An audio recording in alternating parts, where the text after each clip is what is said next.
being the one gloomy, because this is the first one for kudos. Afra says, I only spent 3 hours work. I only slept 3 hours working. Oh, so sorry about that. Funke Akpan says, it's a beautiful, sunny, and bright morning. 3 adjectives. I think you are on cloud 9. Yetunde says she's joining us from the States. For Light, it's a beautiful morning. And for Yetunde, the weather is cool. Very good to hear from us again. It's been a while. And today is a very interesting day. Today is a day I've been looking forward to. Why? Because we get to, crown all the efforts we've had so far. So we'll just get right into it because we've used past our time, and we'll just get right into what we have to do today. Said said it's a lovely morning and he's tensed. Oh, I'm sure you get better. Once you get on the floor, the flow will be seamless. Ambula's first journey from Lutz, and it's a beautiful morning. Okay, so yes, good morning once again to everyone on the call. Welcome to our demo day, our virtual demo day for the entrepreneurial track of Leap Africa's e-learning bootcamp.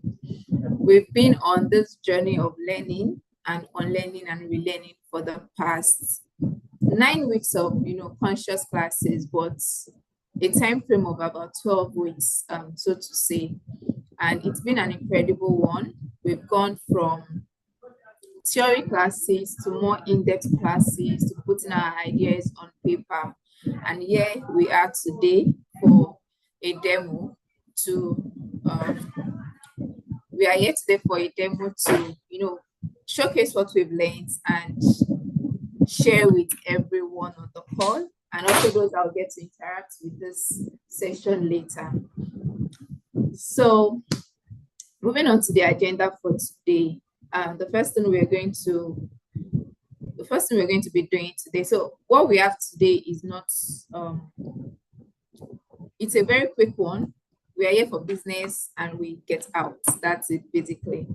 So we are going to be starting off with our welcome address, and then we'll just look at an overview of the learning bootcamp demo day while we're here. And then we'll speak to the rules of engagement for the showcase, the demo that we are here for. We'll start the pitch showcase and we'll have feedbacks, as the showcase go on. But at the end of all presentations, we'll have general feedback for the room. And then I would share next steps and we would have closing remarks. So that's our agenda for today. See that it's a quick one. So moving right into it, as we know, there is always, for every meeting, every engagement, there is a need to know why we're here. For those that are probably joining us for the first time, or for those that, have probably forgotten, like I said, it's been 12 weeks, so a refresher, so to say. And we are going to be having the welcome address by our one and only Ferdinand Eruka at Leap Africa. Is the lead of the Learning, Innovation and Technology unit at Leap Africa. So I'll just read his profile briefly. For those meeting my boss for the very first time. So Ferdinand Eruka is a learning and development professional with over 9 years of experience in the EdTech sector. He is currently the lead of the Learning, Innovation and Technology unit at Leap Africa and the Leap Leadership Institute, where he is instrumental to the transformative e-learning experiences across all of our virtual programs.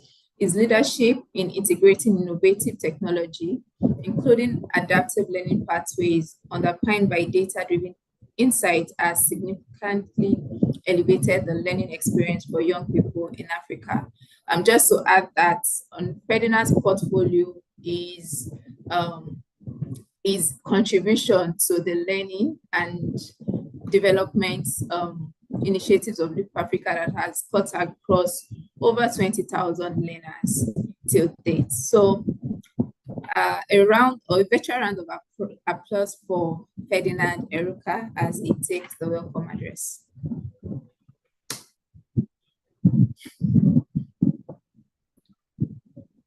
Hello, Fede. Please confirm you can hear me and you're on the call. Yeah, hi Sarah. Can you hear me on and can you see me? I Can you can, hear me and can you see me? no, I can hear you, but I can't see you yet. Okay, just yeah, technology has its upper hand at some point. So, but I mean, we created technology. All right, I think that has worked now. I think I can see myself as well. All right. Yeah, thank you, Sarah, for that warm welcome. And I would like to say, good morning from Lagos, Nigeria. I know it's the time difference is, you know, different in all the different time zones, but I want to acknowledge everyone for coming on this very strong day. As Sarah had mentioned, um, today is a day that, we've always had, at the back of our mind that it will eventually come. Um,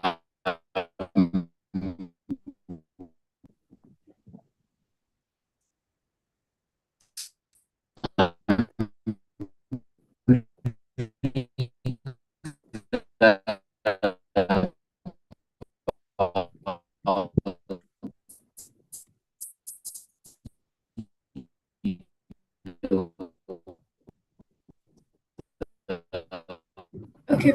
Hello, Ferdinand. There's a lag on your end. Progress we've had on this. We'll do a little deep dive to see what has happened that we've had, and do before all that would go in about and oh, can you do I sound better now? Yes, it's better now, but we lost you for a while. Yes, there's actually a lag. Do I want to switch off my video for a while? Let's see if that helps. Um, okay. Do I sound better now? Yes, you do. Okay. Wow. So they don't want the internet doesn't want me to show my face. But yeah, I will definitely be showing my face eventually. But yeah, so just going into it and just really touching base on who is Leap Africa. I mean, we mentioned Leap Africa several times on this training, but for the sake of those of you who are still second guessing, Leap Africa, Leap Africa, Leap Africa, now what do you guys really do? Um, so to start with, I would mention that Leap Africa is a 22-year-old youth development organization. We are a non-governmental organization that has existed for 22 years now, and our work really just says that we are into the room of developing good focused leadership development that is committed to raising leaders who will transform Africa. And um, hi, Sarah. Just let me know if I get cut off at any point. So yeah, our work really is focused around five thematic areas. We have education, employability, entrepreneurship, health and well-being, and the final active citizenship. Um, Recently, we've started, making footsteps around the, gender equity and also climate action. And all this. When we talk about all this, we keep to say ask ourselves that how do we even ensure that we are able to cover all this. So we are an organization that is very, very keen on using technology to spread the work that we're doing and scale. Um, and moving from that, we have a vision as an organization, and our vision is very simple: an inclusive and thriving Africa built through dynamic, innovative, and ethical youth leaders, which is very straight and simple. We want to see an Africa that is inclusive and an Africa that is thriving, but we can't do that if we need to inculcate that there's innovative and ethical youth leaders being part of this vision. And we have a mission. From the vision we move into our mission, and our mission is very simple as well: to inspire, empower African youth by developing capacity and providing resources for transformative personal, organizational, and community leadership. So we want to be able to touch at different bases. We want to be able to touch individuals, we want to be able to touch organizations, and we want to touch, communities, and, we integrate leadership into what they're doing. Leadership is a core in Africa. And the reason why Leap Africa is really focused on leadership, because we've seen that, just like I like to say this a lot. So just like we have disasters all over the continent, all over the globe, rather, people have, some continents have, typhoons, some continents have earthquakes and stuff. Uniquely, Africa doesn't have most of those kind of disasters. So our disaster kind of moves into leadership, and Leap Africa is at the forefront, front line to tackle and address leadership in Africa. We believe that if we are able to address leadership in Africa, not just any kind of leadership, ethical leadership in Africa, we believe that Africa has the potentials to be at, the front line when it comes to the continent, when it comes to the globe. Africa is the motherland of the entire world, and for us to get there, we need to solve, leadership, which we've seen that is a major problem. At Leap Africa, we have core values that guides everything that we do. It's a principle that we use, and it guides all our programs and projects, and even the way we interact with individuals, and stakeholders out there. So we have audacity. Audacity is one of our core values. We have respect, we have integrity, we have innovation, and we have synergy, and finally we have excellence. We call this Arise, and this core values guide everything that we do. In every program, every project, every way we communicate, this core values guides our language, guides our tone, guides our approach. And we also like to instill that we believe that our core values is something that we can spread among individuals and methods while we are doing our our programs, and seeing how we can change them, make them become change makers, as they make giant footsteps in their journey. So now that brings me to the reason why we even have the e-learning bootcamp, because people just ask, oh, so why e-learning bootcamp? It's very important to mention that as an organization, we recognized that there's a lot of significance when it comes to e-learning, or e-learning in Africa, and e-learning is beginning to shape the future of education, especially in Africa. If you look at the stats out there, a lot of the continents out there have already embraced e-learning, and that we've seen how significant that has changed the educational structure in most of these countries, and and the continents as a whole. We now saw that there was a gap when it comes to e-learning in Africa. Minus the fact that we've started using the e-learning approach to integrate into our educational system, we saw the gap that we do not have enough individuals and people, youths, understanding what e-learning is and going into the space, becoming important stakeholders, becoming professionals in the space as well. We also saw how we've not been able to breed new set of entrepreneurs, or like we like to say, edtech professionals in the space. And we decided to take that giant footstep and said, okay, we need to do this. And what we started doing was to bridge the gap to empower young individuals with the necessary skills to thrive in the growing e-learning industry, and it's really growing really fast. And that is what the world is today. The world is really growing, especially when it comes to certain kind of initiatives. They grow really, really fast. So, but I can't for one say that this was just a Leap Africa alone. One of the things about us at the organization is we are accustomed to always, looking for like-minded individuals and organizations that see the kind of vision that we are seeing, see the kind of goal that we want to have for Africa. And it is a privilege to mention that we had on this bootcamp that has gone so far. We've had tremendous partners, partners who have made this bootcamp worthwhile, and something that would forever keep on growing and forever be a main thing for us here in Africa. And it is just really at this point, I use this opportunity to really thank the partners that we've had on this program. The likes of 8Gear. 8Gear have been with us, for 2 years now that we've run the e-learning bootcamp. We have iSpring, who joined us this year as well as one of our technical partners. We have Codevar. Codevar really joined us here also as well as one of our technical partners. We had Bugsworks, who also joined us as a partner on this program. And I can't even just stop there. And we had very, very knowledgeable facilitators, all around the two tracks, from the entrepreneurship track and the employability track, that really gave us rich insights into making this program really good. And what at the end of the day, we decided to say that bringing all this together, we wanted to ensure that the e-learning bootcamp wasn't just going to be just one bootcamp that we're just bringing people or bringing organizations, bringing facilitators in and out without having a goal or an objective to it.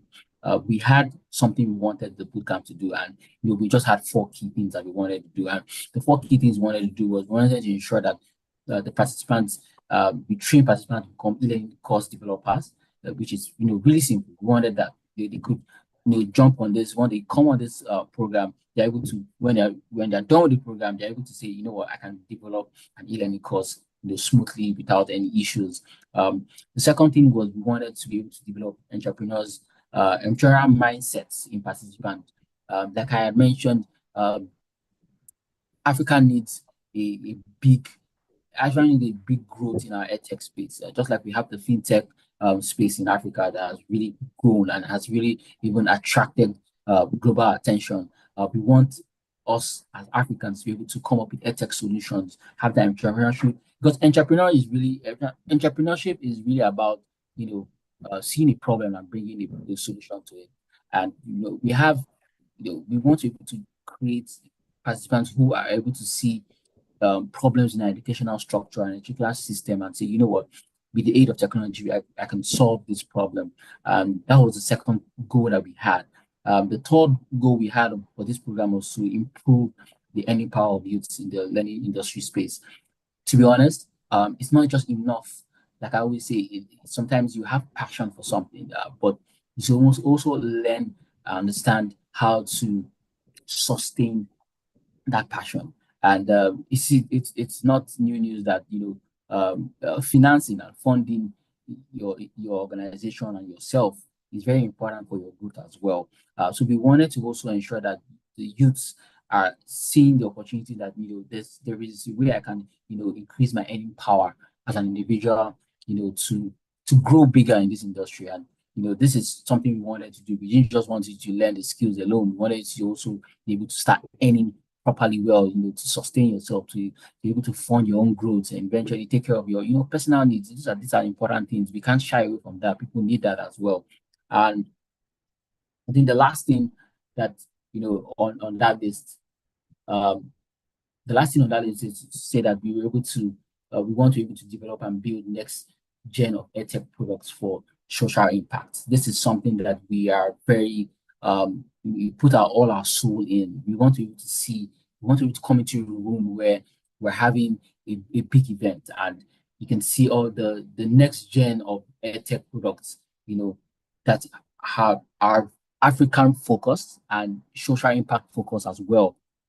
Wanted this program to do that for us as well. And it's going to be great to see how today is going to yield a lot of that. We're going to see how this program has been able to accomplish that. It's really going to be interesting because I do know that the entrepreneurship track and the employability track, we're having separate classes, and it'd be nice to see how both tracks would now see how you guys have grown. And I'm going to be mentioning that both tracks are going to be happy. You're going to be mind blown by both of you, by both sides, because it's been a very beautiful journey. And without even saying so much, it's going to be more doing than saying. We're going to see what has been done So it's not just going to be me just talking and saying that, oh, this has happened, this has happened. We're going to see evidence of what has happened, what has transpired throughout the entire program that we've done so far. So with that said, I'm really glad that we are having this today, and you hear more from me as we move on today's event.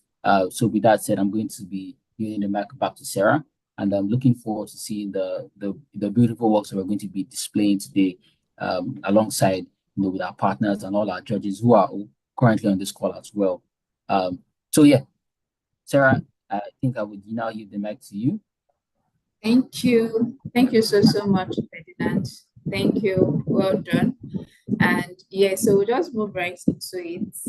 And yeah, the next will be to introduce the judges we have in the room. Like we know it's a demo day, so we have persons in the room who want to pitch their ideas and judges who want to listen and give feedback. So permit me to introduce the persons we have on the call so that you know who you're speaking to when you start speaking. So the first judge on the seat today is Mr. Sheun Oladele. And Mr. Sheun, for the participants, I think you're familiar with Mr. Sheun Oladele because he facilitated some of the sessions that you've had. For those that have not met him before, please permit me to read his profile. So Sheun Oladele has a strong background in business administration and entrepreneurship. He excels in goal setting, leadership, and teamwork, complemented by exceptional communication, marketing, and presentation skills. His expertise includes crafting and analyzing business plans, feasibility reports, and appraisals, supported by a passion for personal development and creative problem solving. Mr. Sheun Oladele is dedicated to driving business growth through strategic insights and innovative solutions. So I don't know if he's currently on the call. Can we just have him say hello for 2 seconds? Mr. Sheun, are you on the call? Good morning, everyone, and hello. Thank you for having me. So we couldn't identify that you were a user. So if you mind, you can change your name. Thank you. Thank you so much. So the next person on our panel seat is Coach Atta. Thank you so much, Coach. I knew when you got into the meeting and you had to wait a while for us to get the room ready. Thank you so much for being on time. So Coach Atta is a seasoned business coach, tech entrepreneur, and founder of the digital business school, the Yes App, and Epic Christian Life. With a passion for empowering entrepreneurs, he trains and equips over 1,000 business owners monthly through his business masterclasses, blending technology and strategic insights to drive growth. As a podcaster, YouTuber, and Bible study teacher, Coach Atta inspires innovation and purpose-driven leadership across diverse platforms. Good morning, Coach Atta. It's a pleasure to have you on the call. Good morning. Thank you for having me. Thank you so much. And next on my list is Mrs. Loretta Udemba. Please, I hope I pronounced this correctly.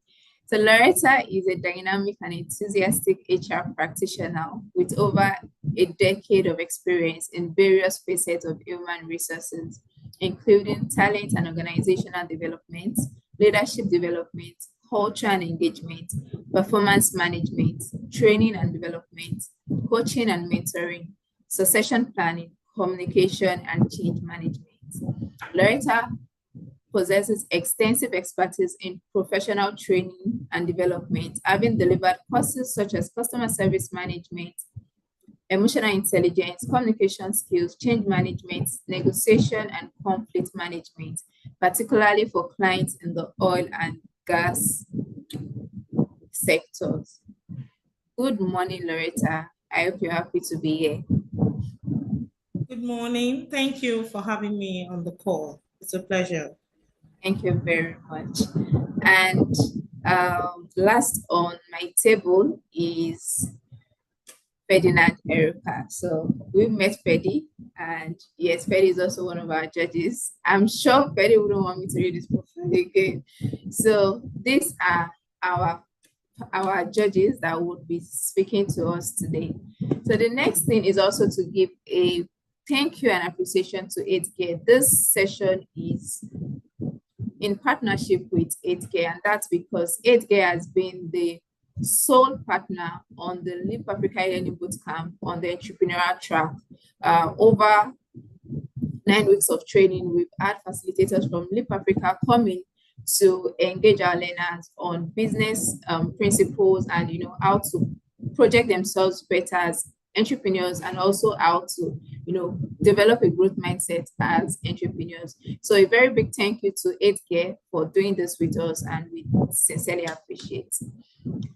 And yes, to the celebrants of the day, the CEOs and founders of the day. So we have on our screen, permit me to see my screen also. Yeah, we have on our screen those that have called us today, but at this time to come and sit here, we should all be resting probably in our homes, but this set of persons have called us today to say they have something to share with us, and they really have something they think can probably change the world or even change their little space, and they just want to share with us. Meet on the call today, we have Said Muhammad Lawan, we have Latifat Abi Faring, we have Joel Omoya, we have Funke Akpan, William Mugape, Izuchukwu Light, Oluwatife, Izuchukwu Light Chime, apologies, Oluwatife Folonsho, Charles Barlington Longway, Yetunde Junior, and Precious Shayo Aladison. And these persons are going to be walking us through their business deck and sharing their ideas with us. Next slide, please.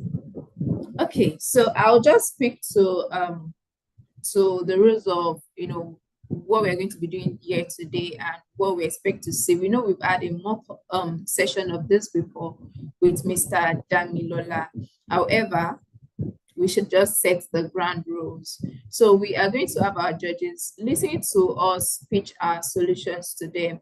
And this is, a part of what our judges already are, which is like their guide that they would use in, giving points and scoring your presentation.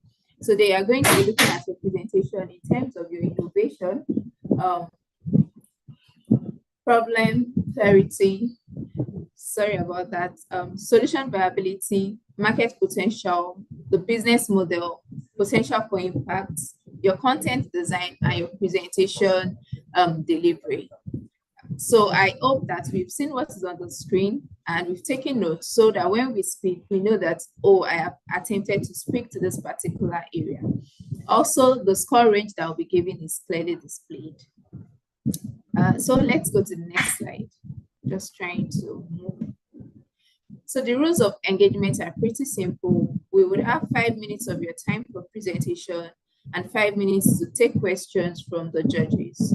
You are instructed to turn on your videos for engagement, and also, make sure that you're in a good environment so that we can see you clearly and hear you clearly as well. And lastly, there would be a timer on your screen once we start the presentations. Please pay attention to the timer and make sure that you try to speak around the time frame you have. So we're going to get right into it, but I would just open the floor for the judges in case you want to say something before we start. So Coach Atta, do you have anything to say, or you're good to go? I'm good to go. Let's just as much as possible to the timing. Okay. But I'm good to go. All right, thank you very much, sir. Mrs. Loretta? Yeah, nothing for now. Okay, thank you. Mr. Shion? Yeah, I just want to wish everyone the best as you present. Yeah, that's a teacher there. Trying to console your learners. Okay, I'm behind you. Okay, Mr. Ferdinand. Yeah, I think I am of the same school of thought in Sashion. Just wish you guys the best. Come with your confidence. Just be natural.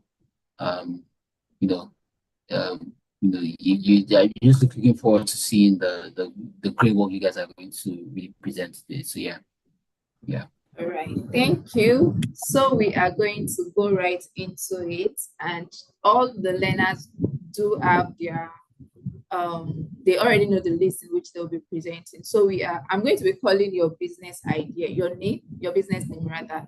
So when I call you, please remember your business name. So we'll have A+ educators start. Remember, it's 5 minutes of your time. You'll share your screen and you walk us through your business pitch. So you can end the screen. Thank you. So do we have A+ educators on the call? Yes, good morning.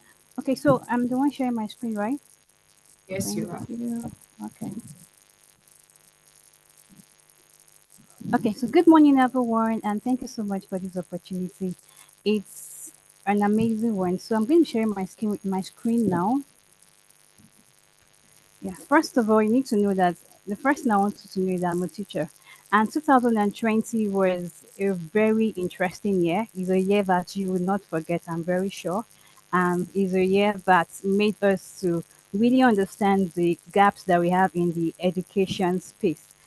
And this is why I thought about that the fact that we need to create a solution to raising tech-driven and tech-enabled teachers. We were able to find out that there were problems in the education space, which included the lack of tech mindset, insufficient tech resources, more apps, less tech integration training for teachers.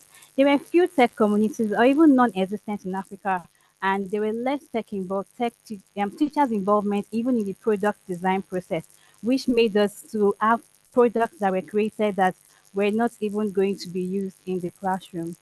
Can you see my screen? Hello, Sarah. Yes, I can. Yes. Okay. Now, this is why we were able to come up with this idea of a solution that has a customized professional development sessions for teachers that can partner with edtech companies to involve the teachers in their design process to create effective resources and apps. Then also it's websites or apps that is just created basically for teachers to help them to integrate technology effectively in their classrooms and have access to large number of digital resources that they can use in their classrooms for free or even at an affordable price. This is why we created the A+ educators A+ educators. And we're asking that why now? The reason is because UNESCO has highlighted the shortage of teachers in 2024 and the fact that we need over 30 million teachers by 2040 in Africa, and also raise the concern of over 100 million out of school students in Africa. This is something that equipping a teacher can be able to solve effectively. This is why we are looking at creating an e-learning platform carefully crafted and designed for teachers. And this is very unique because it's going to be created by a teacher, because I also have this background experience as a teacher. Combining this with tech, I'm going to be able to create something very effectively for the teachers. Do we have a market? Yes, we have a market. We have edtech companies, we have parents, we have students, we have education stakeholders, we have school owners, teachers, and school administrators. And there is an opportunity because we have over 8.4 million teachers in sub-Saharan Africa, and we have over 200,000 teachers, over 200,000 schools in Africa. Now, over the years, we've done this with myself and my project manager, Oludamlola Alade, and a community of volunteers, because you know how this can be quite challenging, and people are here to just really make sure that we're making impact. And we should let you know that what we've done as a team is to be able to create or attract attraction, because it has grown from over 100 members to over 1,000 members as we're talking right now across different social media platforms. And we are able to reach the teachers at their own pace using WhatsApp, Telegram, Facebook, and other social media platforms. Um, so well, we've not done we've done a lot when it comes to financially. We've had 20% revenue in the past year. But if you're going to be investing, you're going to be achieving over 100 percent revenue by the next 2 years consistently. This is our goal. And our business model is saying we're going to do a subscription-based model where they are going to subscribe for this platform on this platform annually. We're looking at something very affordable, like 10,000 naira for a month, because we know that teachers are always not really having a lot of resources, but we're trying to really make sure that they have access to these tech resources at a very affordable price. And partnership with also EdTech companies to be able to sponsor training for teachers and other workshops for teachers too. Our competitors, we have 1 million teachers, we have School Linker, and we have CCO. But let me just tell you what makes us stand out. The fact that it's an online learning platform, we have self-paced courses, is micro learning and that is a gamified approach. We need approximately 10 million naira to have an LMS integration and also develop effective content for our teachers. I want you to join us to make impact in the lives of over 1.4 million teachers in the next 10. Remember that when you are equipping a teacher, you are equipping the whole nation, and you're going to do a lot more good when you invest in the lives of teachers. Thank you. Thank you very much, A Plus Educators, and I think you did justice to your time. So we're going to have the Q&A from the judges. So do we have someone who is ready to, engage with A Plus Educators? So I think okay. Yes. So it's a beautiful presentation. Your design okay. So at least I like the presentation. You're confident enough to really go ahead. So insightful presentation. I just have a question, right? This is like a difficult one, but it's good that I start asking. You start hearing the difficult questions now, so that at least you brace yourself. Now, EdTech learning management systems are not a new thing. They already exist in the world, right? There's so many. I'm also in the EdTech space, so I understand that, right? So I would like to know what is, when you're building a company startup, the truth is your technology, except what you have done before, right? The technology is not the unique thing, right? Code is still code, right? Okay, somebody complained about my voice. Yes, so we can, yes, there's a muffled sound. We can barely hear you well. Oh, okay. Oh my God. Okay. Okay, let me just complete my sentence so that I can do something about that. So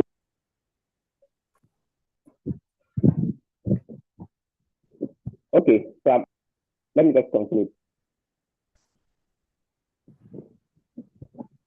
Hello? Okay.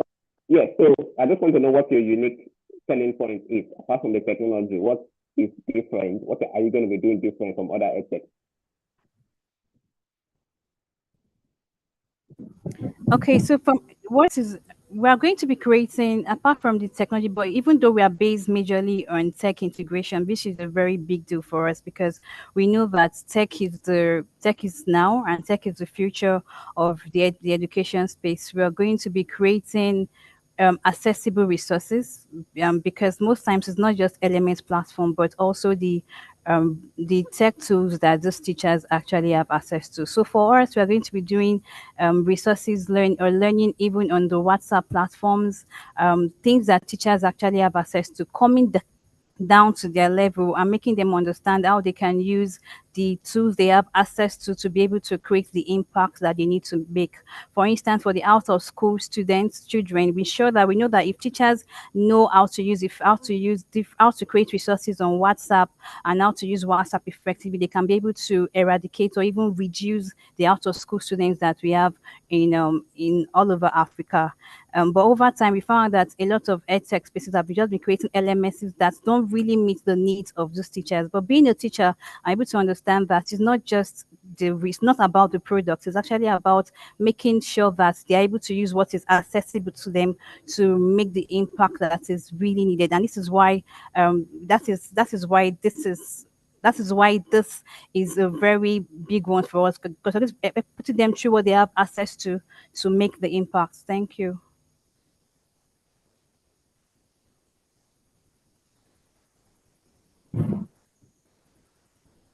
Thank I don't you. know if I was clear enough. Okay. Yeah, thank you, Light. Coach Atsapi, does that answer your question? Yes, no problem. Yes. All right. Do we have any other question from? Okay, Mrs. Loretta, please go ahead.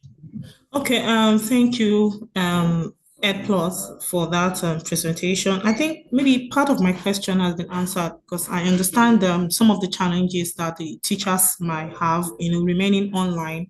But I'm glad you mentioned the WhatsApp part of it because having an LMS requires you to be online, and most of these teachers are not so they don't really have much access to internet, maybe due to financial constraint. But maybe you can throw more light on how, is there any way they can access those things offline? So, that will also affect how sustainable the innovation will go. So kindly throw more light on that. Thank you.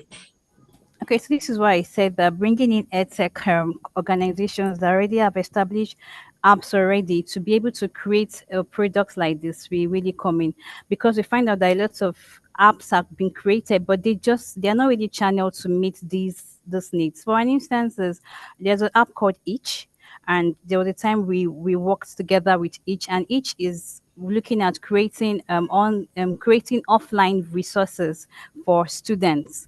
So if we can partner with this edtech solutions to create offline resources for teachers through SMS and through working with mobile telecommunication organizations to also create short courses in chunks that can be readily available on the phone of these teachers, we are sure that we can also make a lot of impacts too.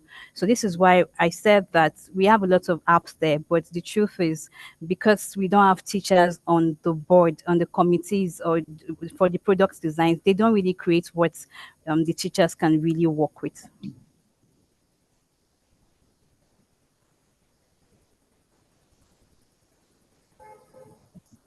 Thank you, Light. Mrs. Loretta, did you get that? If you're speaking, you're on mute.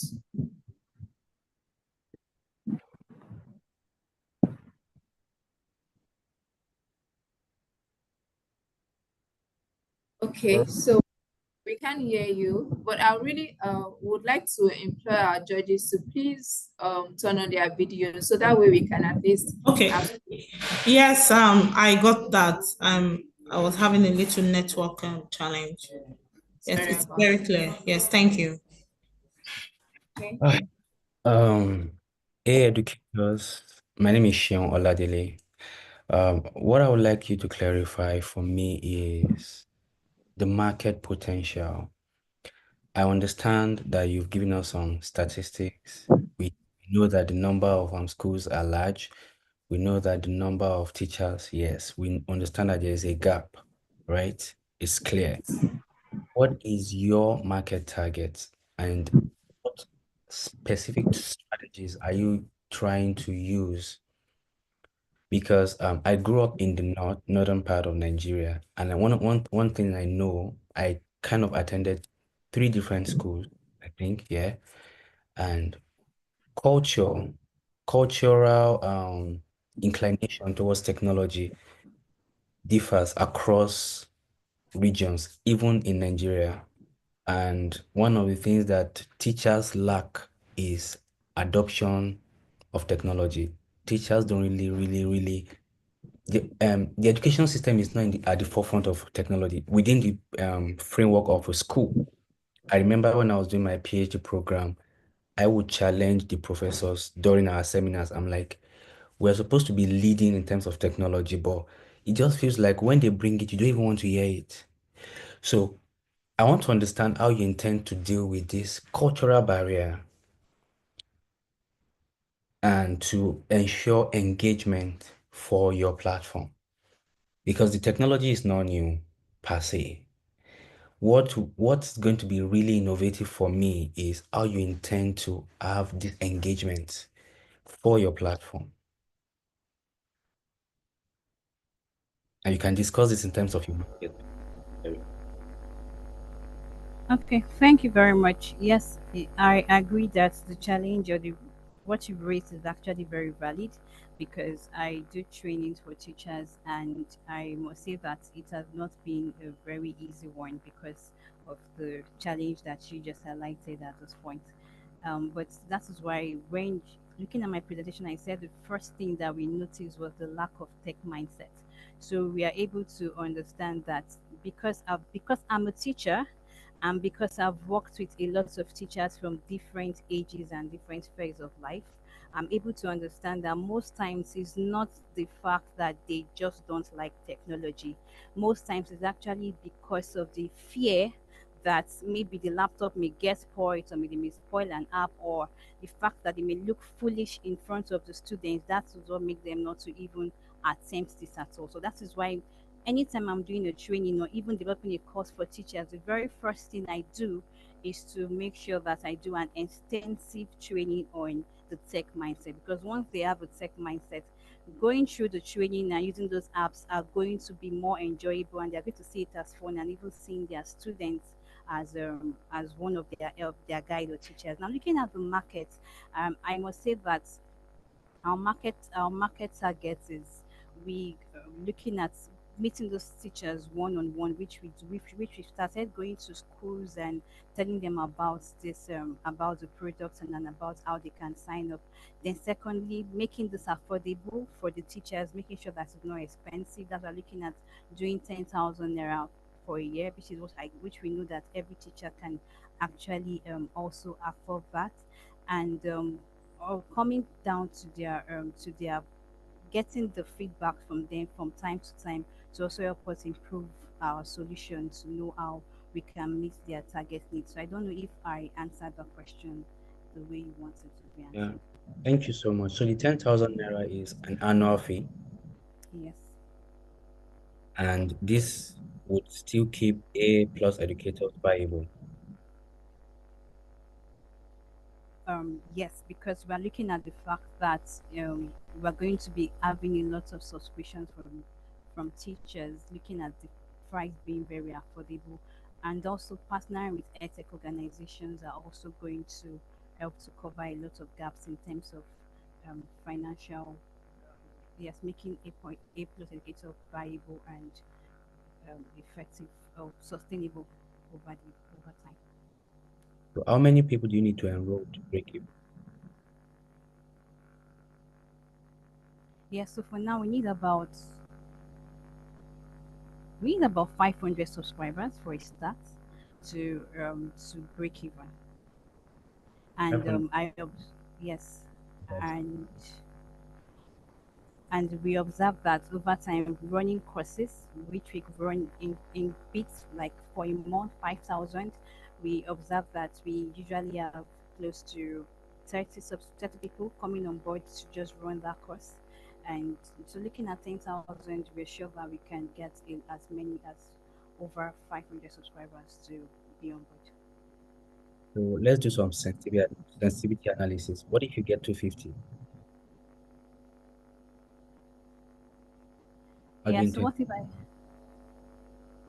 So, like I said, also that apart from the revenue that we get from these teachers, we're also going to be working together with tech organizations, and also working together with, yes, tech organizations to be able to make sure that we're able to meet this and also reaching out to other investors to also to be part of this, because we are sure that apart from the revenue, we are also making a huge impact, which is what is very important. All right, thank you. That will be all from me. Okay, thank you. All right, thank you. Thank you, Mr. Shill. I don't know if we still have any other question for A+ educators before we move on to the next person. Okay, I'll take that as a no. So thank you so much, Light Chimin, and all the best in your endeavors. So we're going to call on the next presenter, which is Edu Mentor. Remember, your time is 5 minutes, and we also have 5 minutes for questions and answers. So we are going to have the timer on the screen when you present, and also the timer on the screen to guide the question and answer. So do we have Edu Mentor on the call? Okay.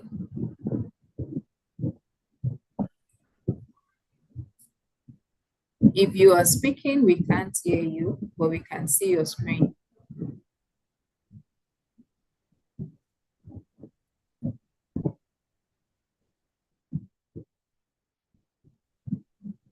Edu Mentor, empowering healthcare professionals through education and technology.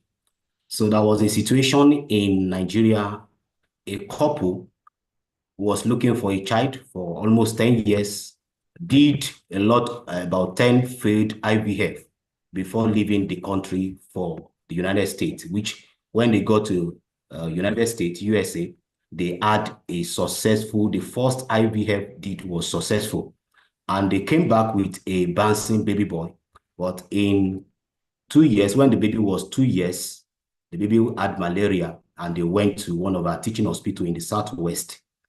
And before they could access the qualified pediatrician, so the baby was already having severe anemia.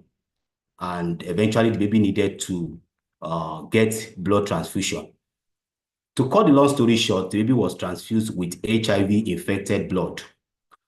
And that is one of the reasons why Edu Mentor is set to bridge the knowledge gap in the education, healthcare education in Nigeria especially. But our focus will be on the African continent. So we have observed that there is inadequate CPD. Averagely, globally, 60% of healthcare workers in underserved areas lack access to CPD opportunities. And we also observe that language barriers is one of the gaps that we have in many places. Most medical content is available only in English. So leaving non-English speakers excluded. From this graph, we can see that West Africa has 65% inadequate CPD access for healthcare workers. And in Central Africa, we have the highest, which is 70%.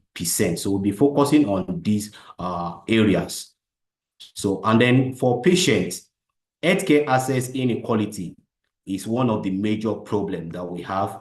And this, our platform will be able to provide answers to the gap. So 1 in 5 patients face delays, just like the story I just shared, and poor referral system is one of the problems. So we have a solution to this, which is Edu Mentor. We have professional dashboard to take care of the causes, the knowledge gap among the healthcare workers. And then we have patient-focused platform where healthcare advices will be provided to individual. Why now? Post-pandemic era has actually added 50% globally telehealth adoption. So, and then there's high demand for CPD. Multilingual demand is very important. 75% of global internet users prefer content in their native language. So, which we have seen that Edu Mentor will be able to provide multilingual platform that will help every healthcare professional to access quality education.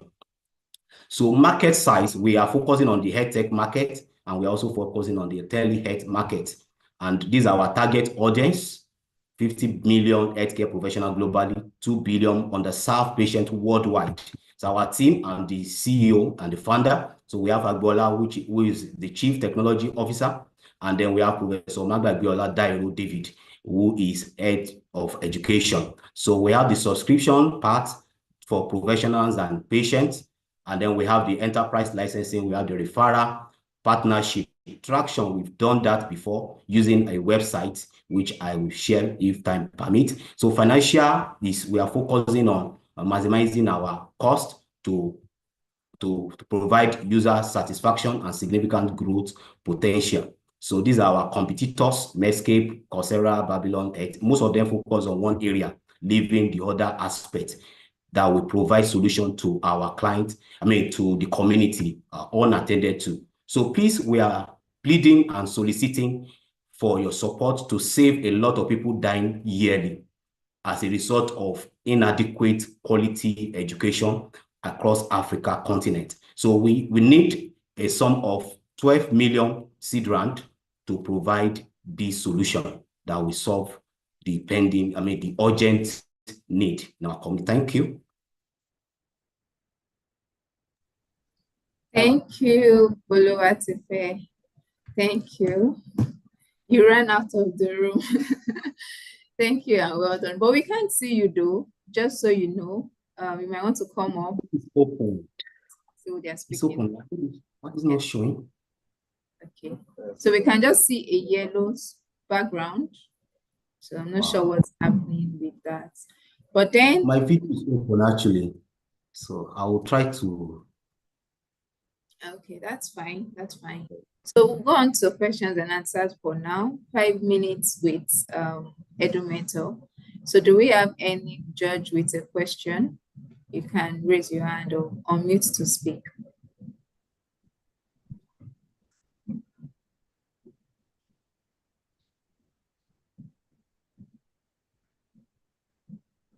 So if we have no question, we can also indicate in the chat to say no question from me. But I think Freddie's hand is up now. So over to you, Freddie. All right. So when I can hear me. Yes, we can. Yeah, all right. Thank you, Edumentor. I think personally, I find your solution quite interesting. I don't know if you can, okay, yeah, I can see the slides now. So I find your solution quite interesting, especially the fact that it's health focused. It's not something we see all the time, especially in the edtech space. And, I like the fact that you're able to point out the problem.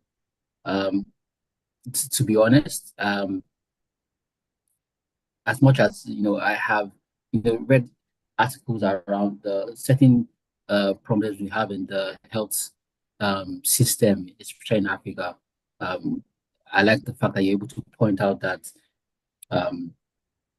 we still have a gap when it even comes to people that are still supposed to be health professionals.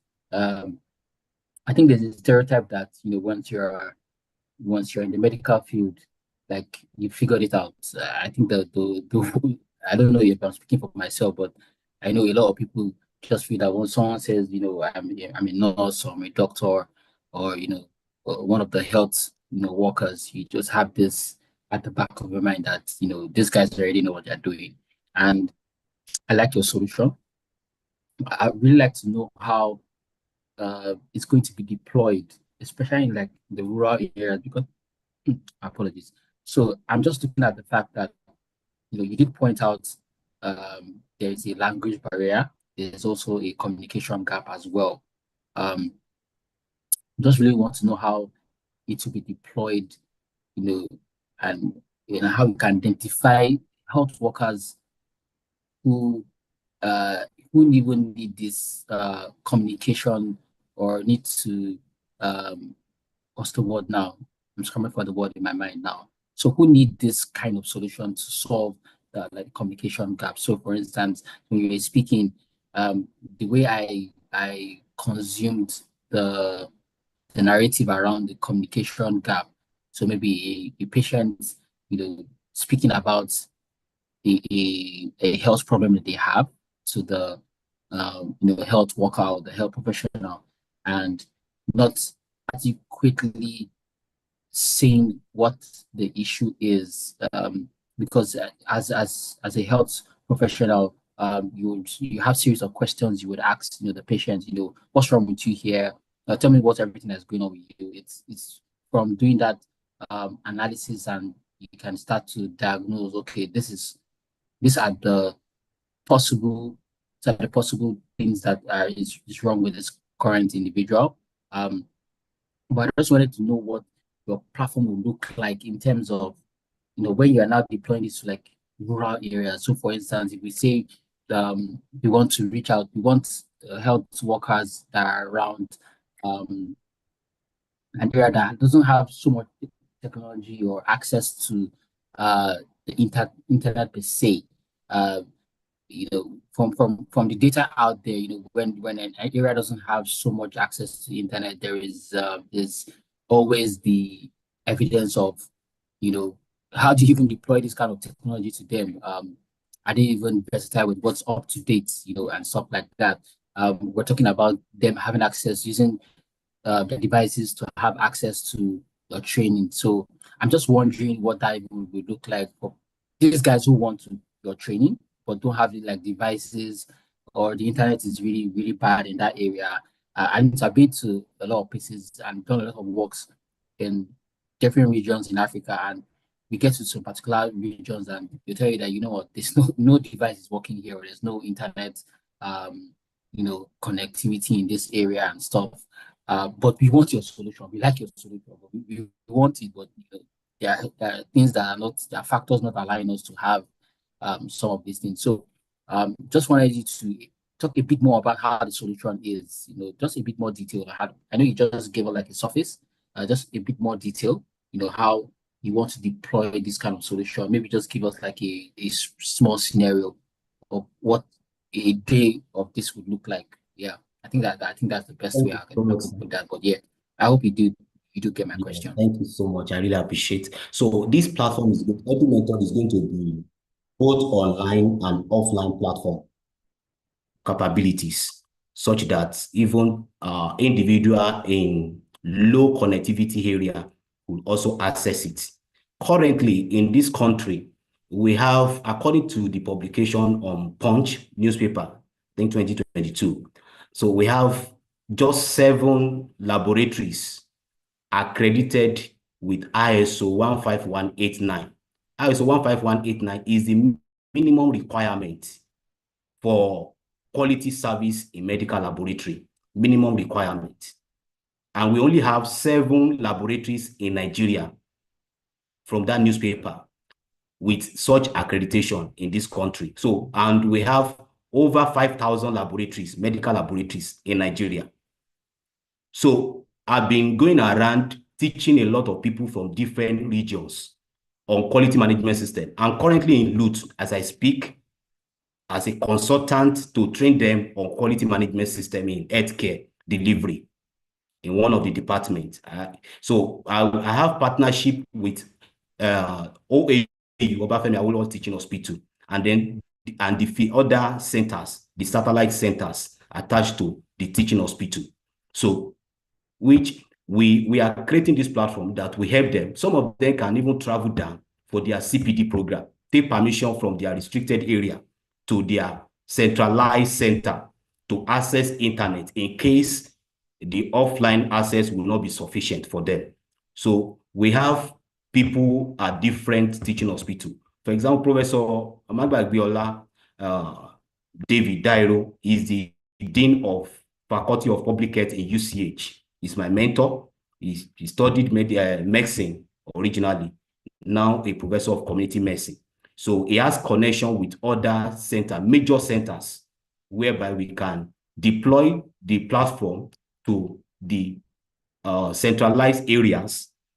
So, but we believe that this platform will work optimally offline so that everybody can also access it at any point in time. So we've trained a lot of people on quality management system, bridging the gap through our website, which I developed a website temporarily before this because we need money to actually fully deploy this solution across, that will go across the continent, African continent. So that's why we started with just a website. So we didn't call it EduMethod because EduMethod is going to come out as an app. Both it will be available on mobile phone. It will also be available as a web, such that individual can access it conveniently everywhere at any point. Thank you, so. Thank you very much, Boluwatife. Okay, since our 5 minutes question isn't doing justice, but yes, I would still want to ask if any other person have a question for Boluwatife. I know Coach Asa says he has no question on his end. Okay, Sarah, I just want to plead because I was a tutor on this, because I feel like maybe the participants needs to see what the marking scheme is like again. I feel like in the presentation so far, some of the things that I would like to ask, because there's no time, they are missing. And grading is kind of a bit challenging because they're just skimming through, and information, really, really critical information missing. Okay, I will do that. The slide will come up shortly, and also I will share it on their group so that Okay, we please. can move on. But let me bring it up, and probably you want to just speak to it and say what you expect to hear. All right. So, guys, we're talking, you want to get money from people. You can see the marking scheme. Please know where to make your punchlines and make it quick within 5 minutes. Because at the end of the day, what we don't want is a beautiful solution poorly presented and poorly graded. Please, I'm begging you. Just take a look at it again whilst you're preparing for your presentation and know exactly where to, make it, this is the innovation, this is the problem, this is the solution, and this is the market. The market for me is one of the most important things, because I believe that the solutions that we have out there, they're not the best solutions, but they were able to capture the market. So please think about these things critically. There are better solutions that didn't make it to the market because of a poor plan. And I'm just going to say that I'm sorry I can't question you. The time has gone and I know we have a lot to do. So I'll just use my discretion. Thank you, Sarah. All right, thank you very much, Mr. Shiv. And yes, the grading has also been dropped in your community. For those coming up next to, look through before you speak and use it as a guide. So we're going to move on to the next person on the list, and that will be at Peak Innovations. Please pull up your screen and share your slide, and let's have you present.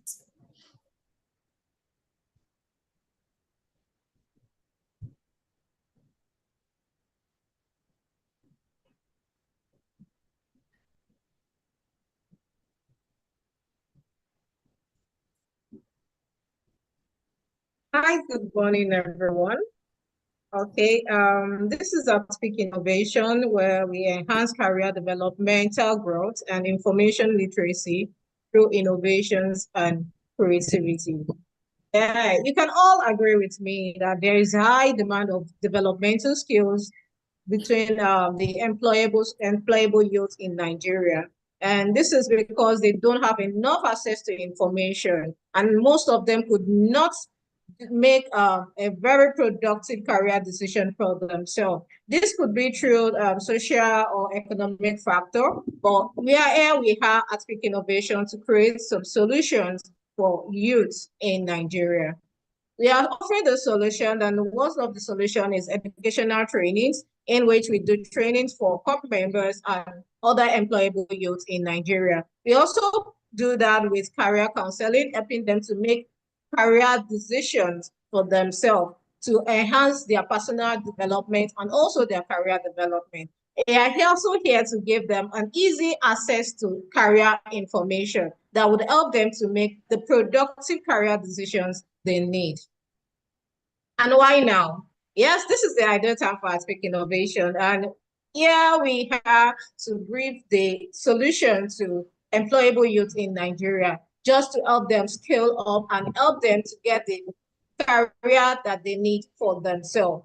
We can all agree with me that unemployment is at an increase in Nigeria right now. And this is because a lot of graduates now are graduating, but they don't know how to make productive career decisions.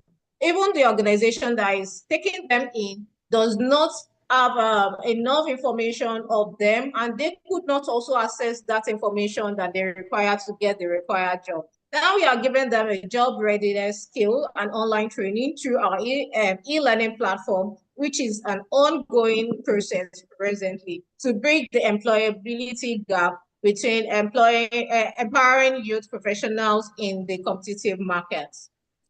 Atpic Innovation is a career developmental organization, and we are here to manage, resolve, and communicate effective career solutions to employable youth in Nigeria and beyond. We also do this by working for corporate organizations. Some of our products and services, a career development e-learning platform where individuals can make their resume themselves, get information about job readiness skills, and also get in touch with companies that are ready to make use of their skills. We are also working on workforce readiness training programs, which we assist graduates and employable youth. On our e-learning platform, we will also have certificational courses that would help them to skill and make them to develop their personal and professional skills. We do more of educational consultancy and career consultancy, which help employable youth, and we do this for organizations too. Our business model, we generate most of our funds from training fee, consultancy contracts, and soon now that we are building our e-learning platform, we hope that through subscriptions, we'll get more revenue to help us upscale our company. And it will help us to also assist the employable youth and the organizations in Nigeria. Here's our competitive edge. We realize that a lot of people do not have easy access to information. Through the e-learning platform, we will given easy access to information to employable youth, most especially the graduates that are just graduating, who doesn't even know where to go to or what to do with next with their life and other things like that. And we are bringing this at an affordable pricing to them with experienced team to guide them, mentor them, and put them through the necessary thing they need to do. And yeah, we don't joke with innovation and creativity. We know things go in trend and we are ready to do that for everyone. And this is our business traction, and we have helped over 500 individuals. And we are also going through the career consultancy. It's ongoing, and we do that frequently. This is my team, and at Team Innovation, we have wonderful team. I am the founder and the CEO. I have Samuel, Shegun, and Motolani. And here is Atpic Innovation seeking for 20 million grants to expand and build our e-learning platform. Thank you very much.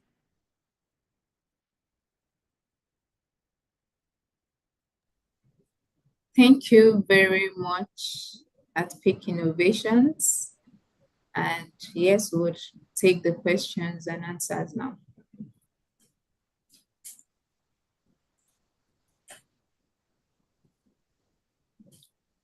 All right, thank you. Over to you, Ms. Rita.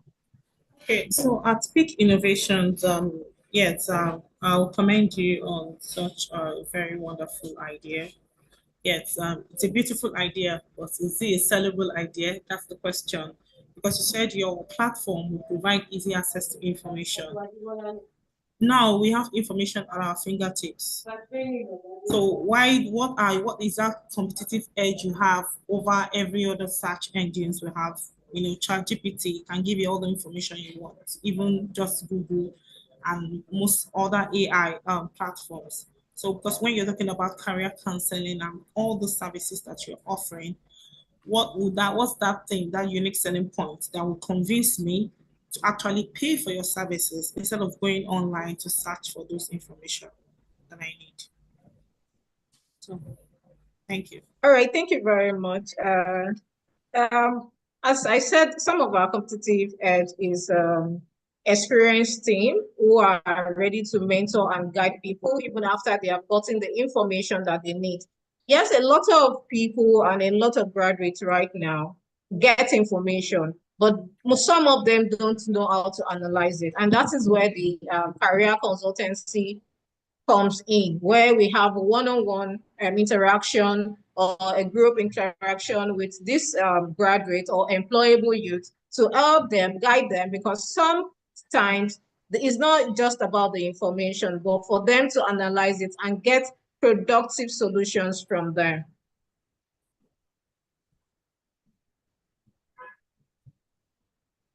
Okay, then I think it's the idea of having people, experienced professionals to guide, to provide that guidance. Okay, I get that. Thank you for your response. Thank you.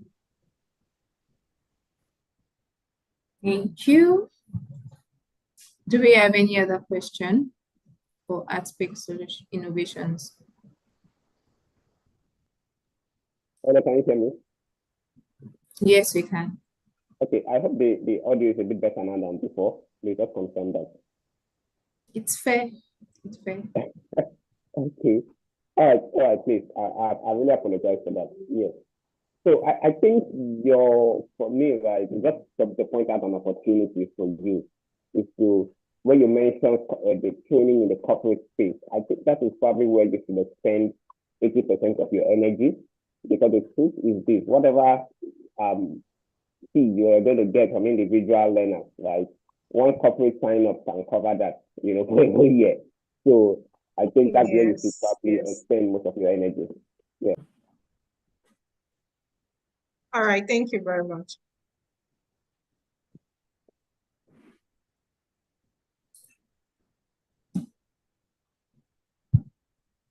Ferdinand, please go ahead. All right. I think thank you, Yetunde. This is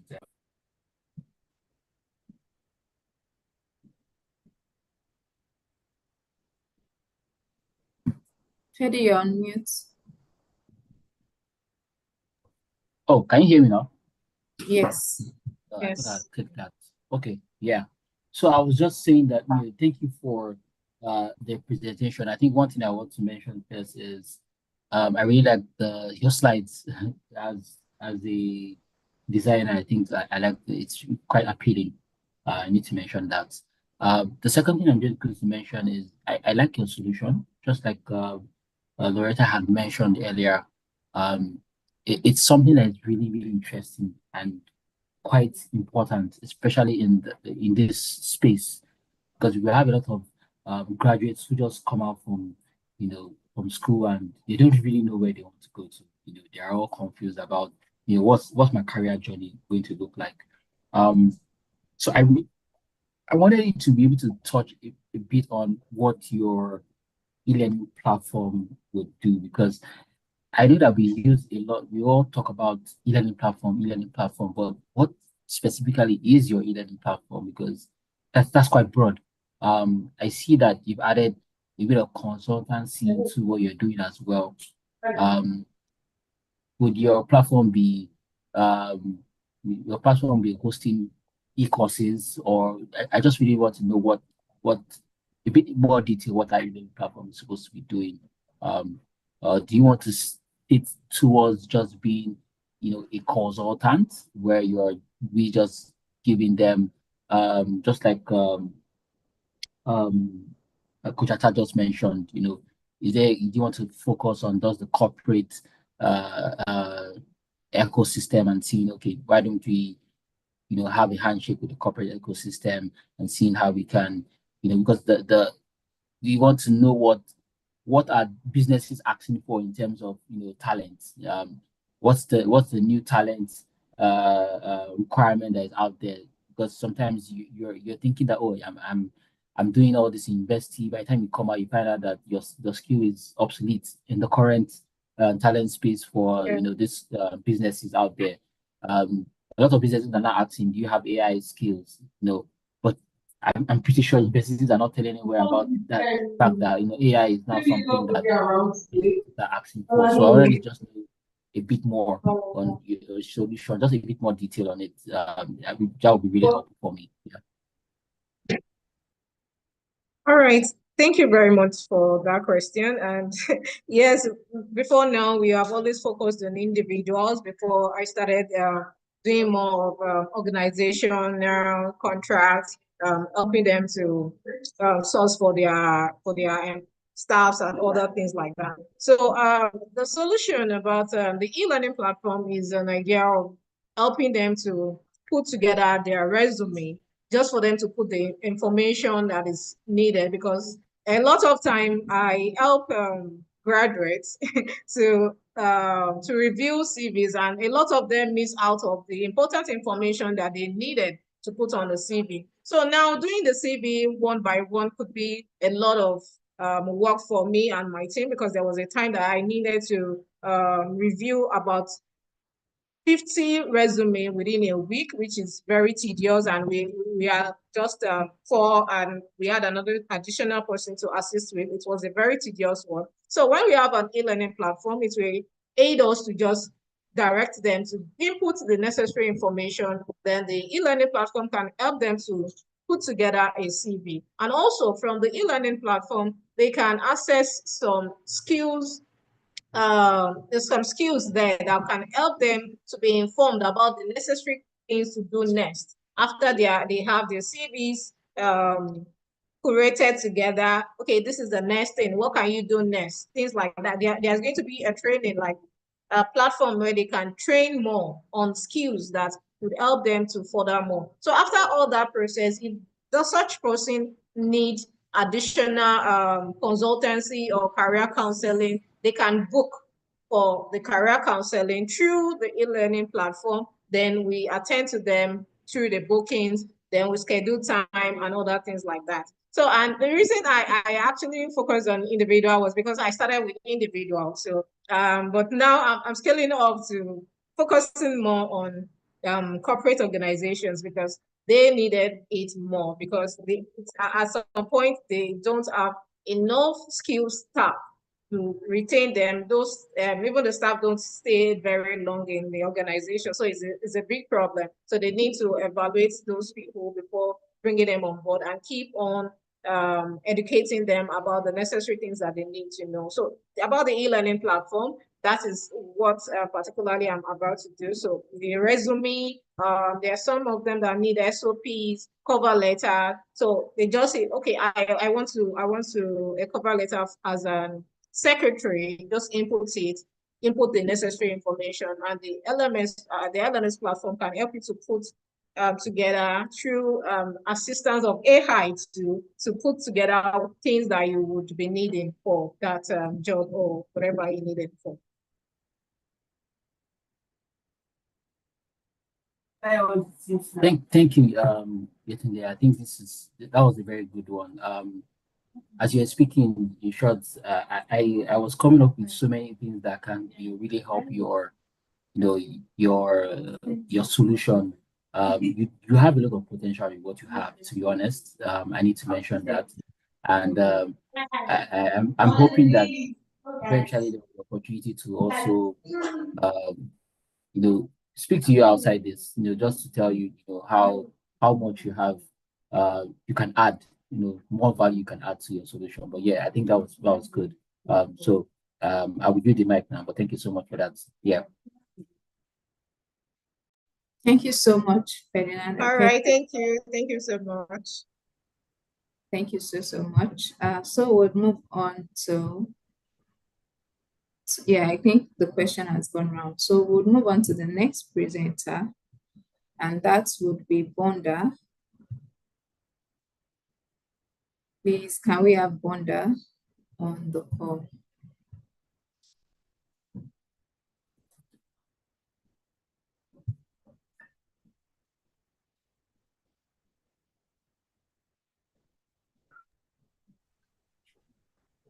All right.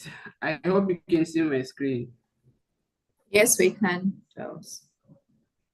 All right. we both know that secondary school education is the passage to college university. So now in Malawi, we have students around 1 million something who are doing secondary school education. So this secondary school student, they like access to education. Because of distance, the classrooms are congested, and also the student support is limited. So right now, what happened in my country is this: most secondary school, especially community-day secondary schools and private-day secondary schools, most of the students, they have limited access to interactive learning materials, including the syllabuses. Why? Because of these schools, most of them, they don't have access to syllabuses and the other resources. So our solution is we want to build a platform that the student can access on their mobile devices. Why now? During COVID-19, Malawi, the secondary school education was on standstill. The student had to wait for a year for them to go back to school. As a result, 11% of the student, they dropped out of the school. Now, another motivation that has motivated me is the limited support for the student, especially those who are sitting for national examination. And also another one is Malawi Agenda for 2063, whereby the government is making much emphasis on embracing quality education through technology. Now, my project as a Bonda software will have interactive content. We'll have AI integration that will be trained based on the syllabus. The content will be accessed both offline and online. Our market size, it's around 550,000 to 500,000 students, because each and every year in Malawi, these are the number of students who are sitting for national secondary school examination within the country. How are we going to make money? We're going to make money through sponsorship, through membership fee. Every student will be able to log into the system to register. He or she will need to pay the membership fee. We're going to partner with organizations such as UNICEF and the other education organizations. This is our team. We have, I am the founder, and we have a system administrator, research expert. We have a secretary. And in terms of competitive analysis, our system will be integrated with AI, unlike the Notemaster that the government has deployed, whereby the student, they just download the notes and there's no interactive content. In terms of financial projection, that is for the first year, we are projecting at $20,000. For the second year, we're looking at $40,000. For third year, we're looking at $60,000. Why are we here? We're here at $20,000 to deploy this project. This is the reference.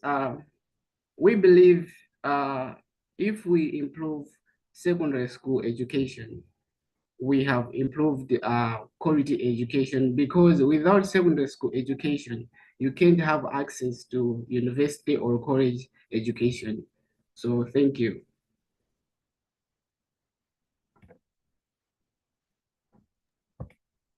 Thank you so much, Bonda. Thank you very much for that presentation. Do we have questions or feedback for Bonda?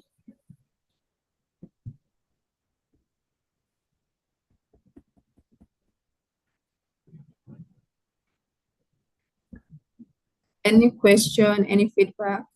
Mr. Sheung, Ferdinand, Coach Atta, and Mrs. Loretta. All right, Freddy, please go ahead. So should we ask him for? Yeah, thank you so much, Sarah. So I think I lost my connection was a bit interrupted at some point. I don't know, Charles, will you be so kind to retouch your problem and your solution? Just wanted to get that very clear. All right. Okay.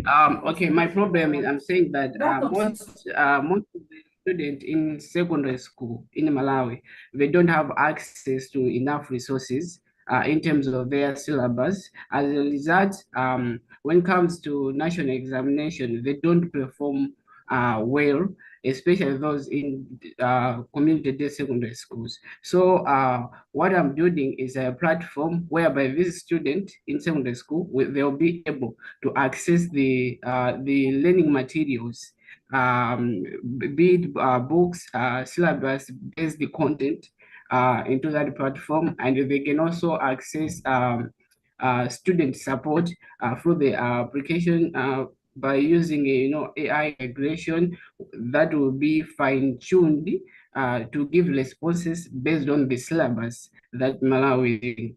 So in a nutshell, we are developing a platform for secondary school students to be able to access lessons using their smartphones.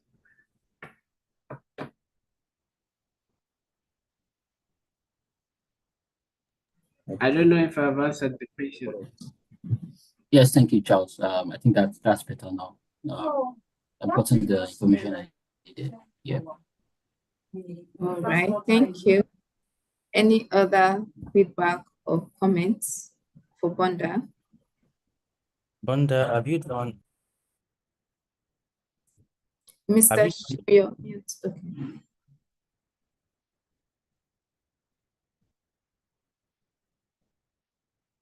Hello, Mr. Shio, you're on mute.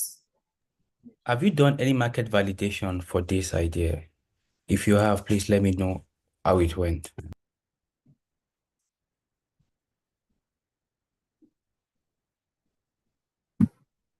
Charles, you are on mute. We can't hear you. Sorry, what happened is this, I was a volunteer as a teacher in another secondary school. So I developed this application. I had the better vision. I interacted with the student and the teachers. Yeah, and they gave me the feedback, and we also interacted with the Minister of Education. They said I needed to change other stuff to make the application accommodative for all students, because they were saying that in other parts of the area, that internet, they can't access it. So I needed to include both features for online access and the offline access. So if you ask me about the market, I would say yes, I have validated the market. That's this number that I'm talking about 350 students. These are the students who are sitting for examination each and every year in Malawi. And this is student, if you are to just listen to their publication, at least 35% of the students, they are on social media using their smartphone, as at their own WhatsApp. But there's no that online platform that they can access, to access interactive, whereby they can get the help according to the syllabus of their studies. Yeah, so I think that is my answer.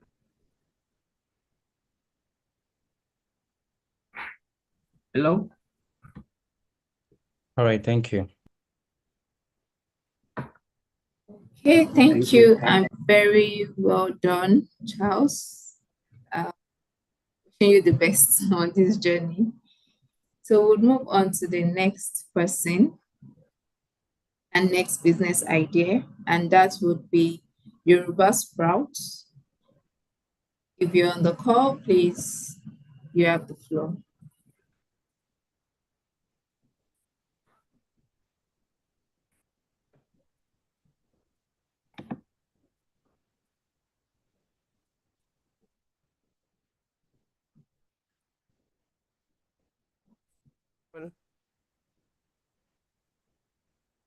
I just want to know if I'm visible and you can hear me clearly.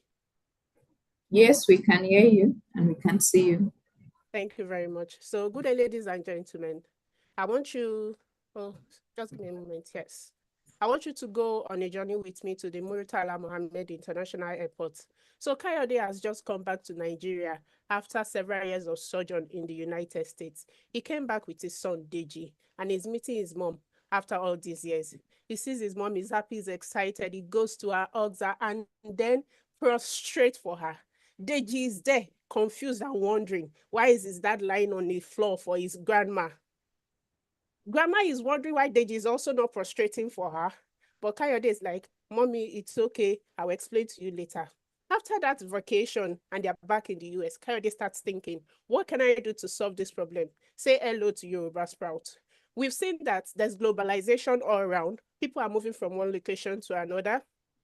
And when they get to their new location, they are immersed into a busy life with very busy schedules, have long hours of work to do. And this leads to a language loss, a cultural disconnection, especially with their children and younger generation.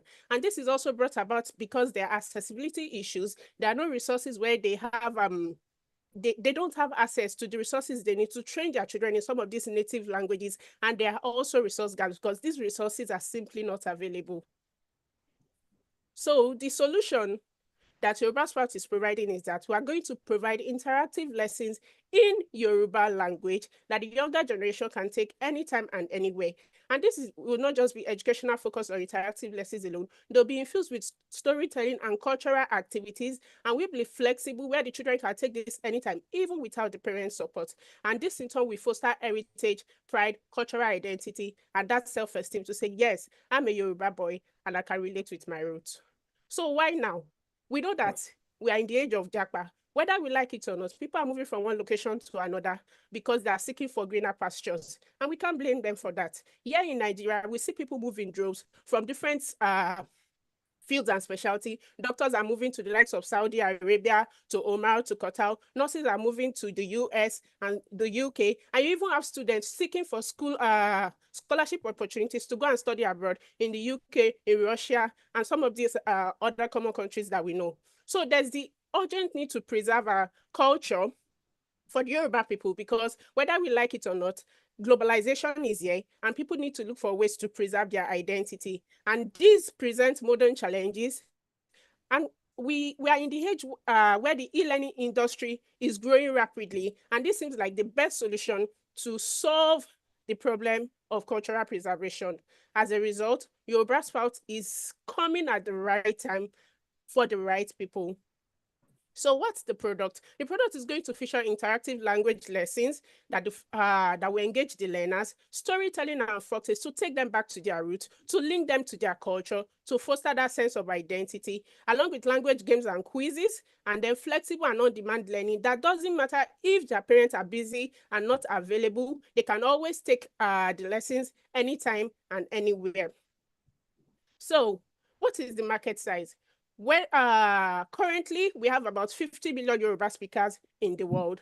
And in the diaspora, like US, UK, and Canada, we have about 1 million.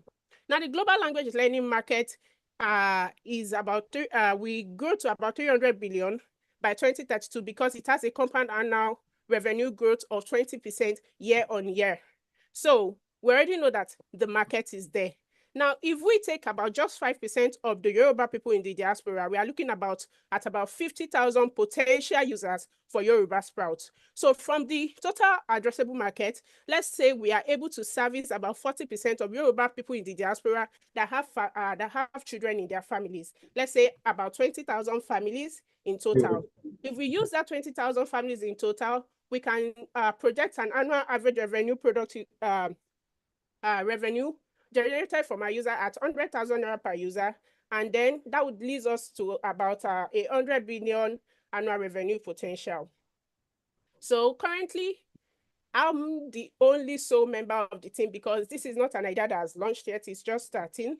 But along with the team, if we do start, we hope to have on board educational content developer, Yoruba language and cultural expert, curriculum designer, and all the other people we have listed here on screen. So business model, how does Yoruba Sprouts plans to generate money? We hope to use a combination of these three methods: a subscription-based model with monthly and annual plans, a one-time purchase or lifetime access for people who would like to just pay one time, and then family package plans for families who have multiple children and would just love, feel like they're snagging a deal or getting a discount. So the competition, we recognize that there are many competitors out there, and perhaps they may be stronger than us because they've been in the field for a while. But one thing that sets Yoruba Sprouts apart is the fact that there's that cultural context to it, and the authenticity, the fact that it is pioneered by a Yoruba for Yoruba people. So fundraising ask, we are seeking about 10 million naira in funding to develop a minimum viable product that will go to the market in about 6 months. So 40% for platform development and about 50% of that for operations and costs, 20% for marketing to get the platform in front of our target audience, and 25% for content creation. I invite you on this journey with me to foster our cultural identity, to help our younger generations grow their pride and feel great and okay to be Yoruba people. Thank you. Thank you so much, Yoruba Sprouts. Thank you. That was a very interesting one. So it's time for our questions, our feedback, and our comments. Latifa, Yes, sir. you did not manage your time well. Did I spend more than 5 minutes?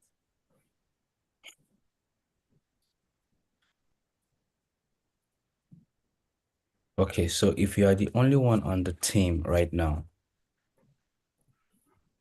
apart from the idea, what have you done?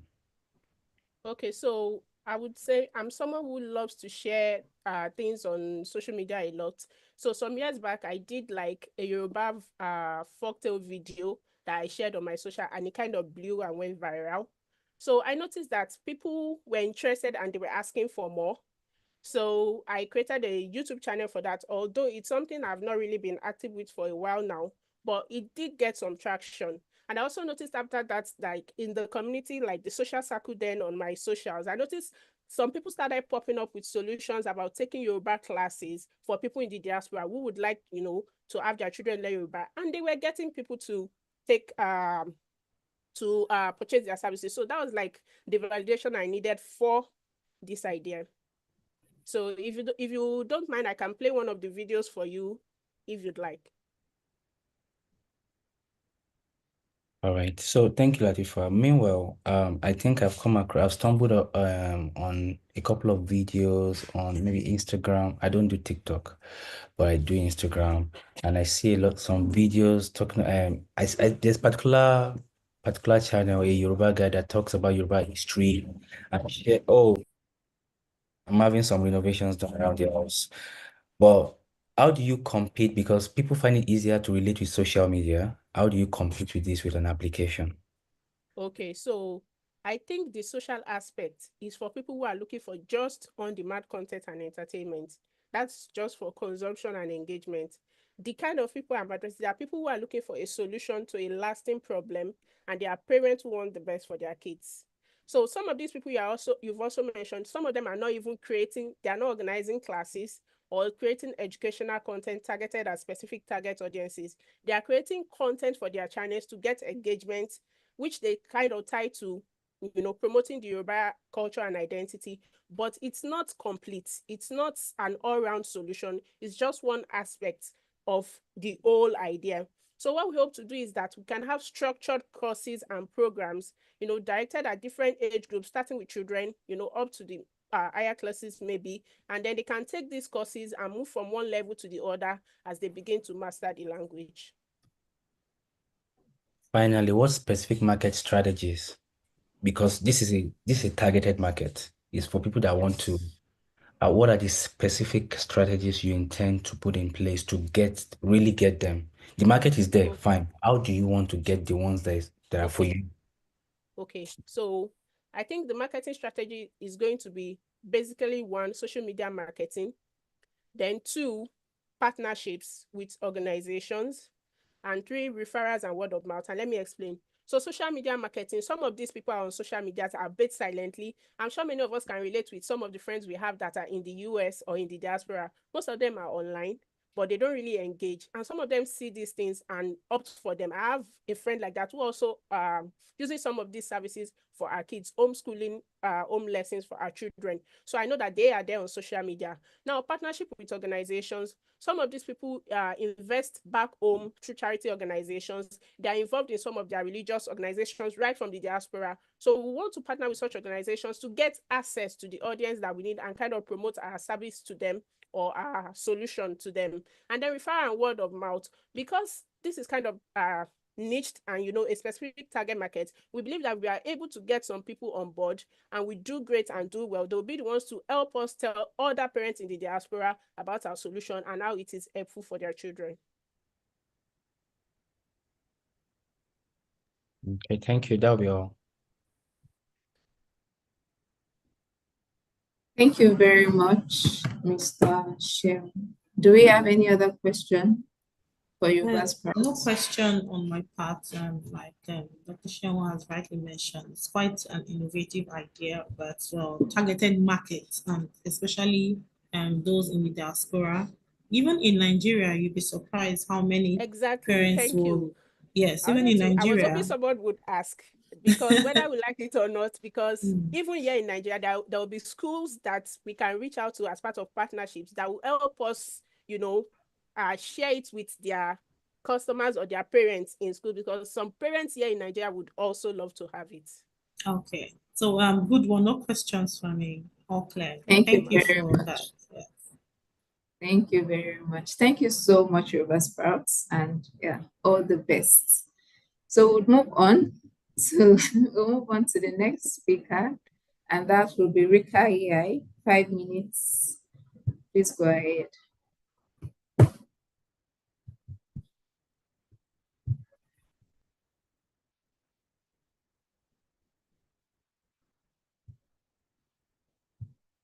Do we have Rika AI on the call? Sorry, yes, I'm actually on the I'm on the call. And let me share my screen. Sorry, please, can you give me a moment?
Hello, Joel. Is anything the matter?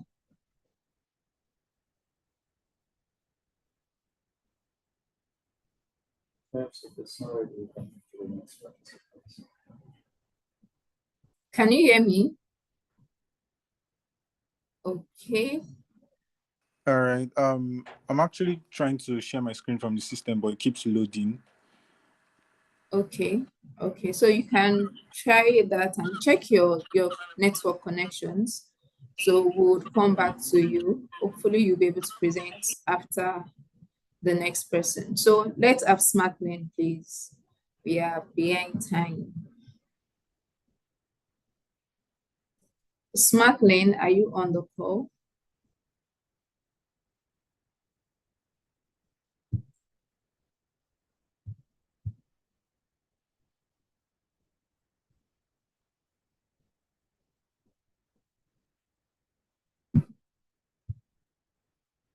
This would be the last call for Smartlane.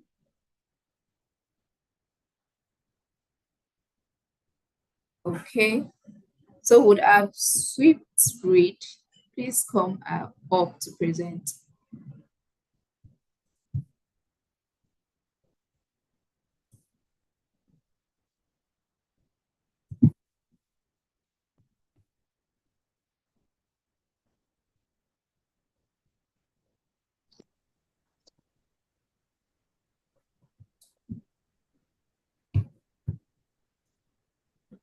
Okay, I am ready. All right, please go ahead. 5 minutes.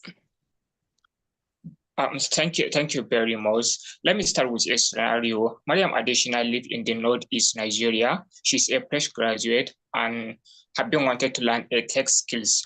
But the basic requirement everywhere is that you must have a laptop in order to learn a tech skills. What we do as Swift is that we provide tech skills using your mobile phone. We teach you tech skills using your mobile phone so that you can learn graphic design, product design, and video editing. Our solution is we provide tech-enabled tech skills using your mobile phone in a specialized platform. Why now? Because the number of youth in Africa will double by 2030, and 87% of African youth have smartphones, but more than half of them don't have. 87% of them have smartphones, but more than half of them do not have computer, which is a barrier for them to learn a tech skills. Our product is a mobile app that provides services that provide courses such as product design, graphic design, video editing with your mobile phone. Like you can achieve the same result with your PC. Our market size is that we have by 2020 we have 400 million African youth, and the number of those that do not have PC will continue to increase rapidly. And some of these youth do not even have access to PC in their phone, and some of them have not used it in their lifetime. So that is our target. Our business model is a subscription-based model and also provide home-based services for kids under 13 years of age. Now we have a team that have ensemble experience. We have product designers. We also have educators. As we expand, we will need more educators and marketers. Our financial projection is that the revenue is 5 million naira with operational cost of 3 million naira and profit of 2 million naira, which is 40% of the revenue. And our competitors is we have Moringa and also Smartphone Productivity Club. What differentiates us is that we have home-based services, we have mobile platform, and also we enable offline access to our platform. We also provide free trial. Right now, we are looking for 2.5 million fundraising, and 1 million will be used for platform development, 800,000 for market and user acquisition, and 700,000 for operational costs. Thank you. Thank you so much, Swift Read. Well done. Do we have questions or feedback for Swift Read, please?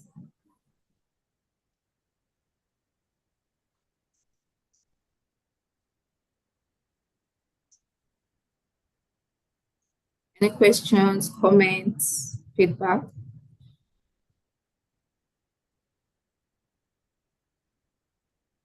Okay. All right. Thank you, Mr. Shion. Please go ahead. Yeah. Thank you for sharing your idea with us. I think it's a brilliant one. I also think it's timely. I also think the idea of being able to learn skills on your mobile phone makes a lot of sense in the times that we are in. What I would like to know is, how do you intend to really make this work? Can you, because I saw that you ran through your solutions, you ran through it. Can you explain how you intend to make it work, really? Okay, so now our platform is not ready. This month in November, we run a meta ad where we got 300 participants from Nigeria, Malawi, and Kenya. We also introduced some of our screen recorded practical videos to them for 3 days. And 60 people out of that 300 people have shown interest. We have done this in a Telegram platform, and 6% have shown interest in our product.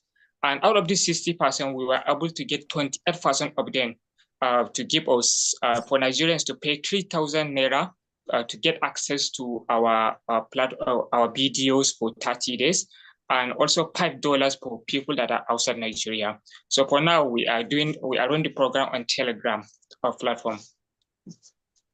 All right, thank you so much. Your financials, please, can you go there? I am a bit confused about how you are able. I don't know what the assumptions are, but I'm seeing that you're saying you're going to make profit in the first year. That's right. You're going to achieve 10,000 users in the first year as well. What is your marketing strategy to do this? Okay.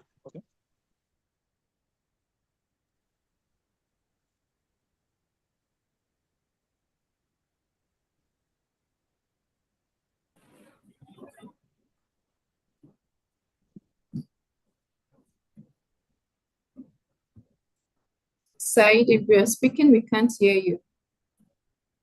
Oh, sorry. Yes, our financial projection in our first year is 5 million Naira once we get our platform running. Because when we look at Africa, we have now 75% of them have smartphones, and more than half of them do not have computer. And most of these people now are looking forward to learning a tech skills, either it is video editing, graphic design, and all other non-code tech skills. So our financial projection is 5 million Naira once we get our platform running because of the market size.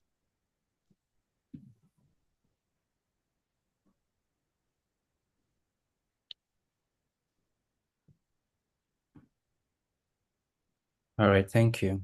No further question. Thank you. Ferdinand, please go ahead.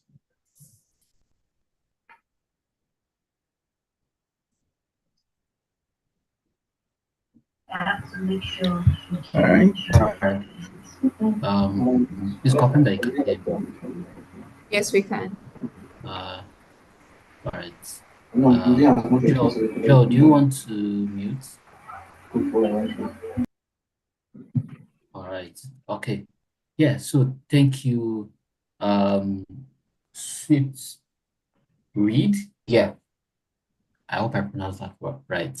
So yeah, I think I like your being to identify a problem, and you've also come up with a solution.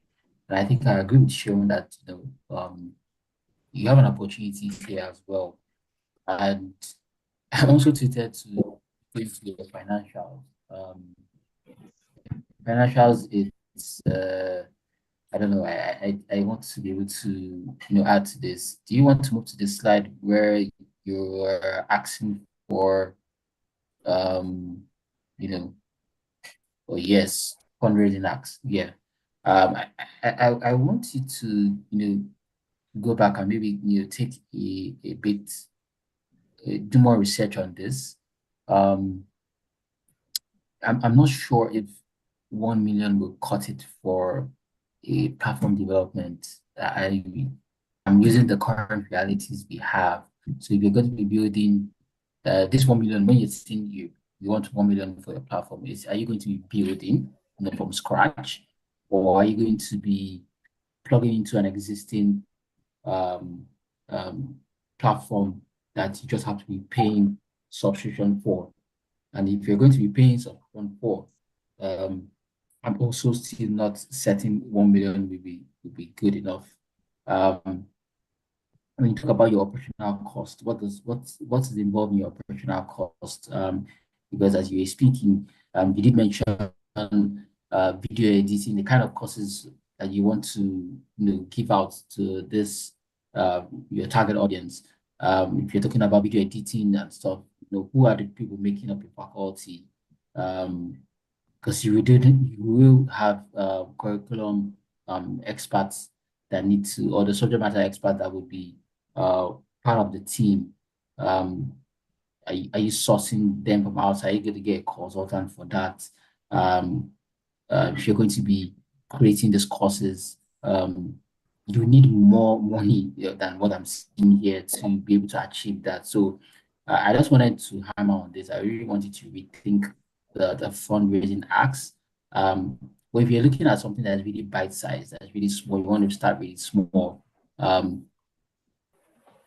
there's a possibility that you can find a way around this. But I wanted to really look at this. And also, when you're talking about the courses, you also want to deploy via the mobile app for this your solution. You also need to consider, how much are you going to be charging for your users, and that is also going to be super dependent on which of the kind of courses they want to. So if someone's saying I want to take courses on graphics design, how much are you going to charge them? And it's going to be different from someone who is saying I want video editing. And another thing is also to look at what makes you even better than the other people who are already doing stuff like this. What's your major selling point here? Would it be maybe the faculty? For instance, maybe your video editing course, for instance, you're the facilitator for that course, which can be a self-paced course. Yeah, I mean, you well-renowned video editor who is well known, in the African industry, or someone that everybody respects when it comes to video editing. This can be a good selling point to say, okay, I'm a bit different. So if you have something on graphic design, you pay a key person in the graphic design industry to say, well-renowned so person, he is the subject matter expert on this course. I'm just giving you tips, but I'm thinking you rethink the fundraising acts here, and really hammer on why it's there's nothing wrong with you breaking down what really we entail and why you're asking for this amount of money, and because of the kind of things that your components you want to integrate into your solution. So yeah, I just wanted to hammer on that. Yeah, I'll leave it at that. Yeah, thank you. Okay, thank you very much, sir. Because we have started this 3 months ago, we have already pre-recorded videos on graphics design, video editing, and product design, which we use for graphic design with Visual Lab, and for video editing with CapCut, and product design we use the mobile app for Figma. So the 2.5 we are asking now is for us to integrate into another platform for a minimum of 1 year to see how we can reach our target market.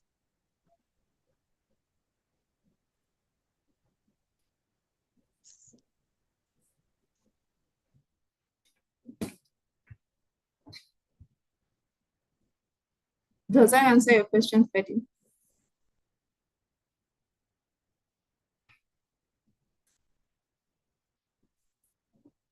Oh yes, to an extent, but yeah, I think that's workable. All right. Thank you very much. So, in the absence of any other question, we'll just have the next presenter. Well done, swift read, and wish you all the best. So, our next presenter would be Rika AI. I hope you're back on now. All right. Yes, I am. Please go ahead.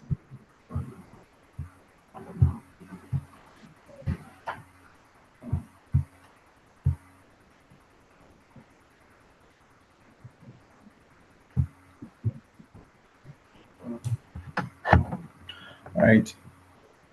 A lot of parents are usually frustrated when it's the end of the term. Probably their child when their child writes JAMB and WAEC, because okay, a lot of African parents are usually frustrated, especially when at the end of the term, when the child writes WAEC and JAM and then they come back with a bad result, they start to become very much concerned. Okay, the early morning rush we had to take it to school, bring it back, Let's the see your work slide, help Joy. facilitator. Sorry? We cannot see your slide. Okay. Please, can you see it now? No. Let me.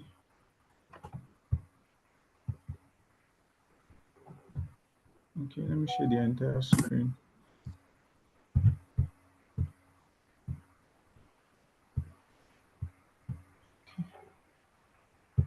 Please, can you see it now? Yes, we can.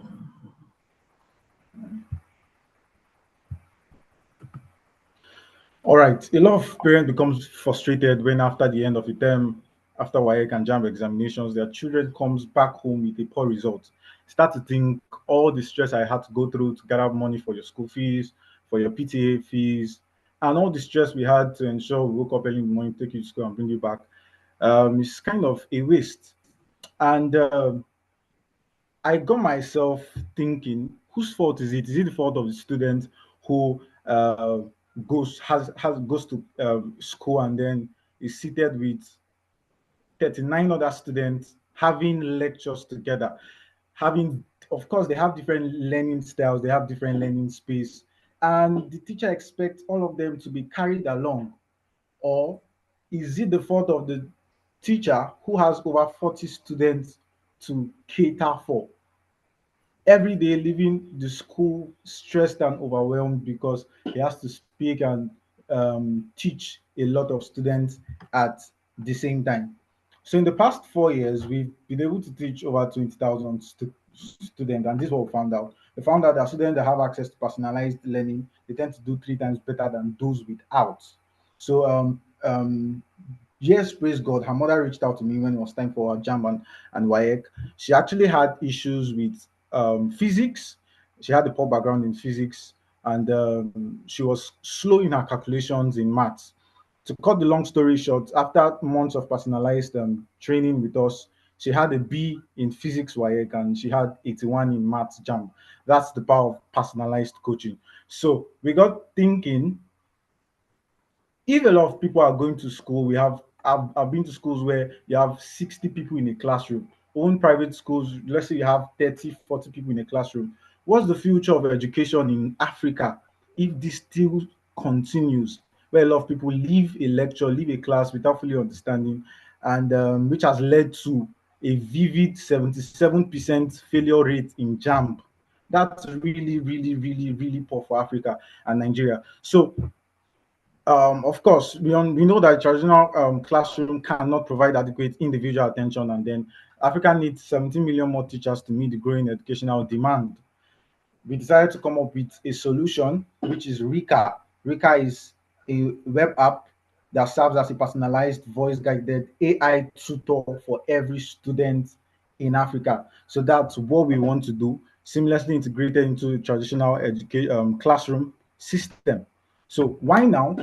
It's because we have a growing demand for edtech. I believe this is the reason why Leap Africa is coming to host a bootcamp like this. This is the reason why for the past 2 years, MasterCard Foundation has been so much interested in edtech, giving grants and all. Also increase access to technology in Africa. A lot of people are having mobile devices that can access the internet, and the rise of AI, we see that AI is disrupting various sectors, and Africa should not be left out. The educational system in Africa should not be left out, and Rika is here to play that game. So our product, it's actually a web app.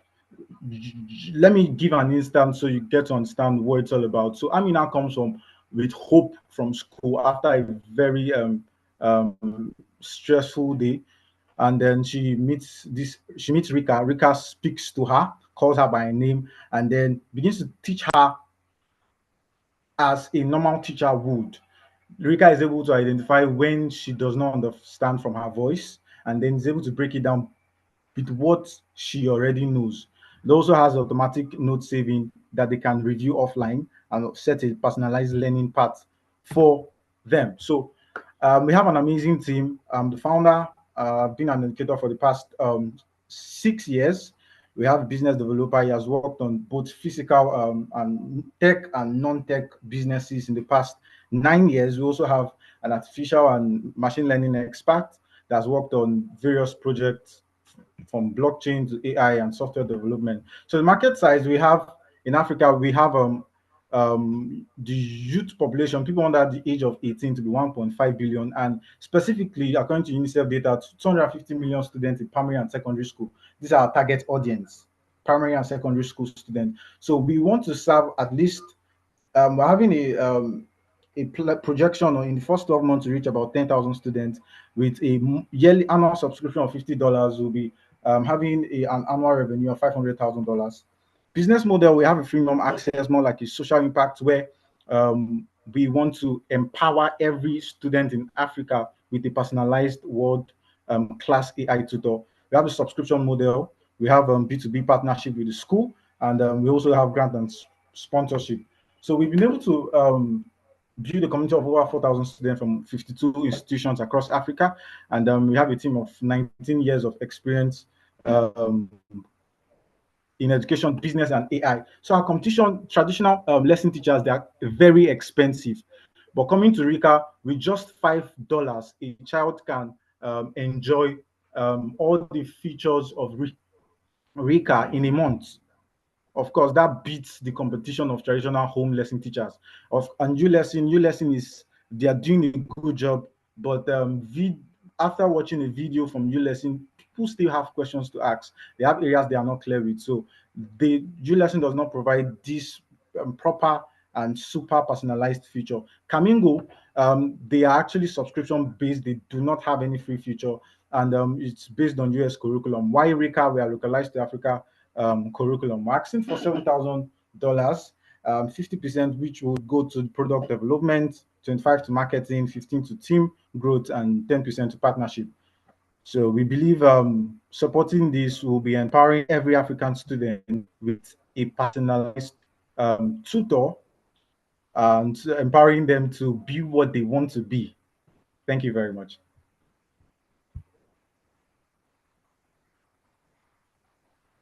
Thank you so much. Thank you and well done. Please, can we have questions, comments for Rika AI? Fedi, we can see you. Please go ahead. All right. Thank you, Rika AI. Yeah, I think that was a good presentation. I think you've been able to identify your problems and been able to identify a solution. I'm personally interested in this because I'm also an AI expert myself, and I'm a strong advocate for AI, especially in Africa. So I don't know if my question is going to sound a bit funny, but just something interesting to mention. So maybe just for you to, I'm going to paint a scenario for you, and I want to see how you're able to, react to it. So if a parent, for instance, Rika AI is from the entire presentation. Rika AI is coming up like an AI tutor, someone who is not human, but is there to not only give educational advices. Also, I see that there is opportunities for it to also advise in personal development and stuff. So if a parent should reach out, just asking a question based on, okay, how do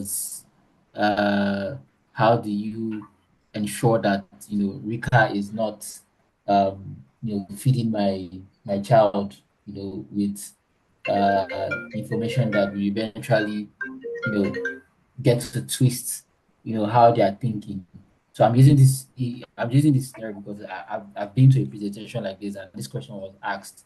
In short, the movie Megan was brought up during that presentation, and someone was saying that as much as it's a movie, we saw what Megan could do. Megan was an AI doll that was created to,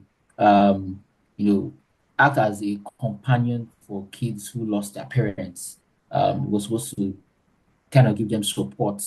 Um, the AI was supposed to read the child's emotions, and using those emotions and learning from how the kind of things that can boost up the morale of the child. The AI was studying all that, but as time was growing, find out that the child was refusing to let go of the doll, was refusing to interact with humans normally.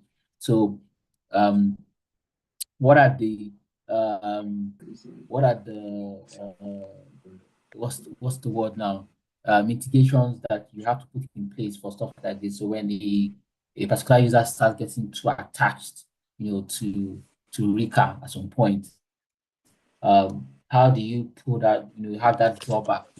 And I'm saying this because even when we take courses on some e-learning platforms, some platforms will tell you that you have been on it for too long. You need to take a pause for you to take a break from away from our screen. They log you out for some hours.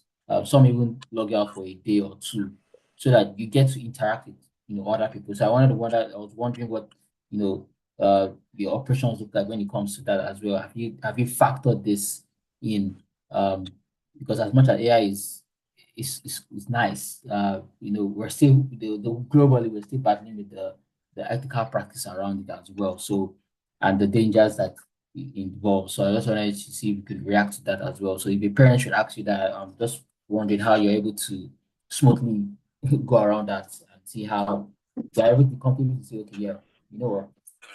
I think these guys are figuring it out. They've thought about all the processes behind it, and if it should come up, they're able to tackle it head on. So I would, yield the mic to you now. All right. I think one of the big issues when it comes to AI, generative AI and all, is privacy. And that's something we plan to be strict with. So we are very much strict with our privacy policy, where you don't get to get information about the students, because this AI is being trained to know the students. They're being trained to know what the student likes, and in case the person has issues, you relate it to what they already know. So we are strict on privacy. We are not giving out our students' information to anybody. What we're just dishing out to parents and teachers is the student learning track, to just show progress, to just show the progress of the students in case they have any issues based on the interactions I've had with this and this. You need more effort, effort in this and that. So that's basically just to the parents and to the teachers. And yes, we're very much strict on privacy. And what you said, AI is coming to stay. So I believe the fear has been with any emerging technology. But as we see, even I've been to villages, and I see a lot of people using smartphones. So there's always a fear to anything emerging, because it has the pros and the cons. So AI is coming to stay, and it's important that we Africa are a big player in this move. So I'm going to tell them that, and then I'm going to tell them that we are people you can trust, and we are strict on privacy.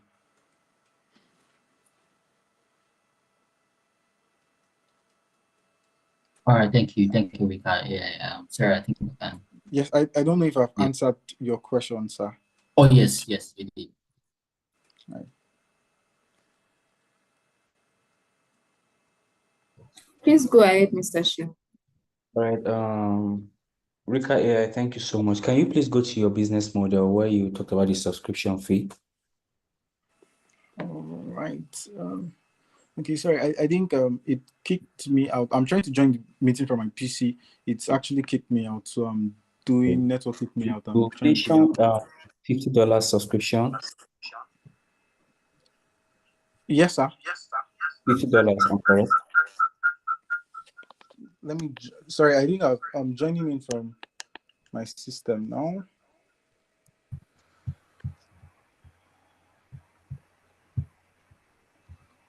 Yes, yes, I'm I'm with with you. you.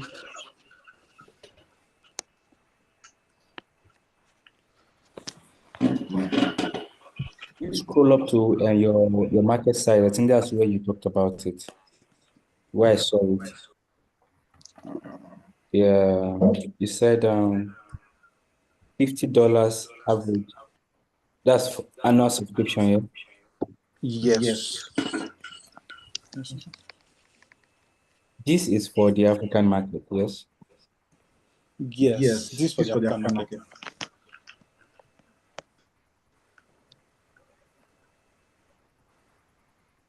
Hello, sir. Yeah, That's it's fine. actually for the African market. And Just wanted to clarify. yes, we kind of made it a centralized currency so that people from various countries of Africa will be able to do that. And it's very, very much affordable, very much affordable compared to normal private tutors, home tutors.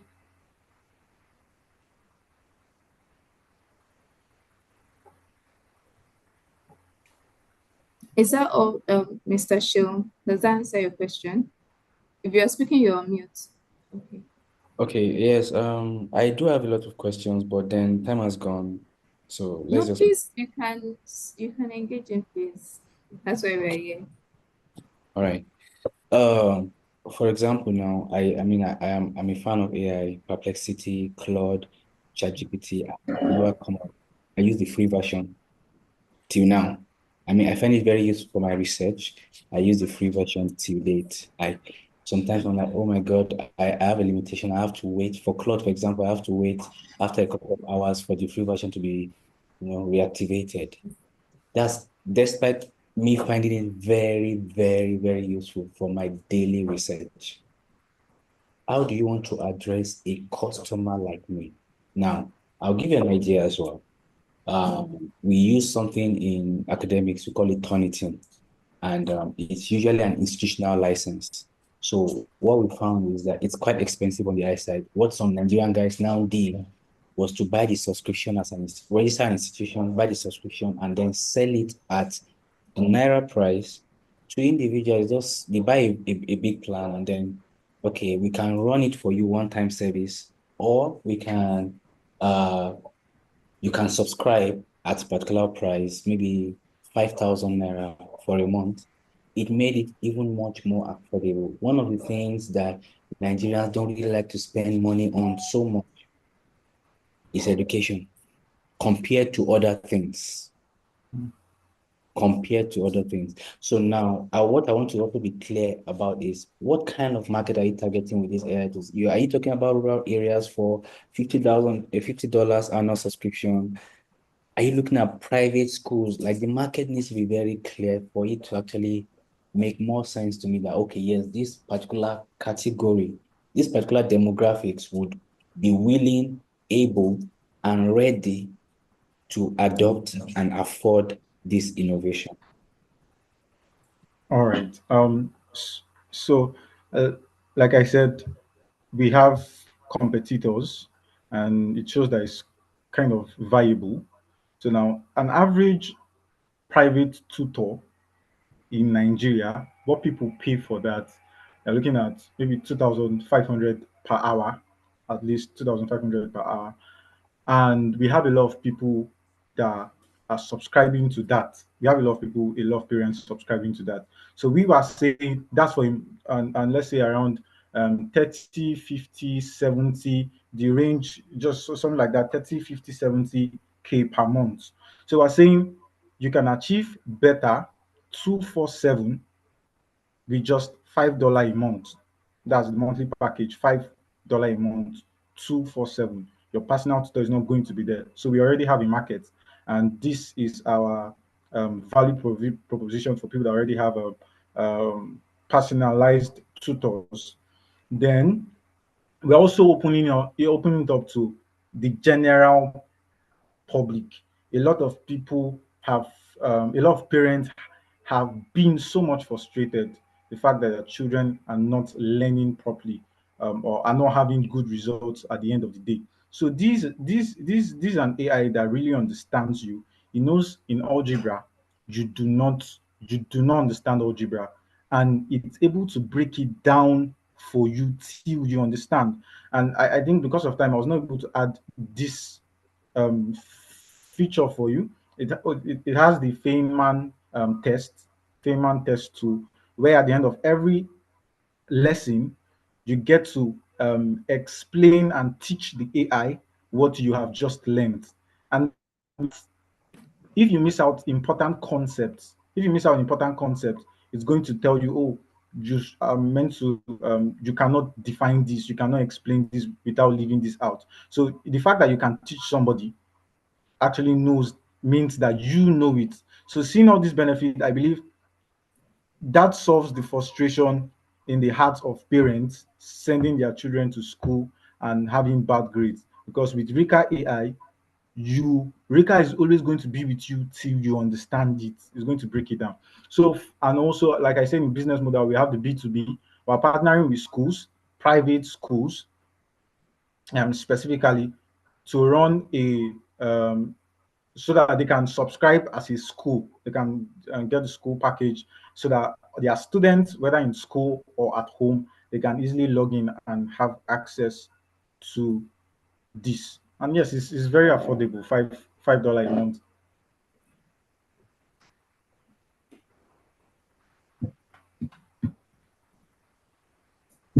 Yes, sir. Hello, Mr. Shem. That'll be all from my own end. Thank you. Okay, thank you, and well done, Rika AI. That was an handful. Wish Thank you all you. the best. Okay, so we have three speakers to go, just in this order: Top Flighters Online School, our Academy, and SmartLearn. So please get ready. So let's have Top Flighters Online School.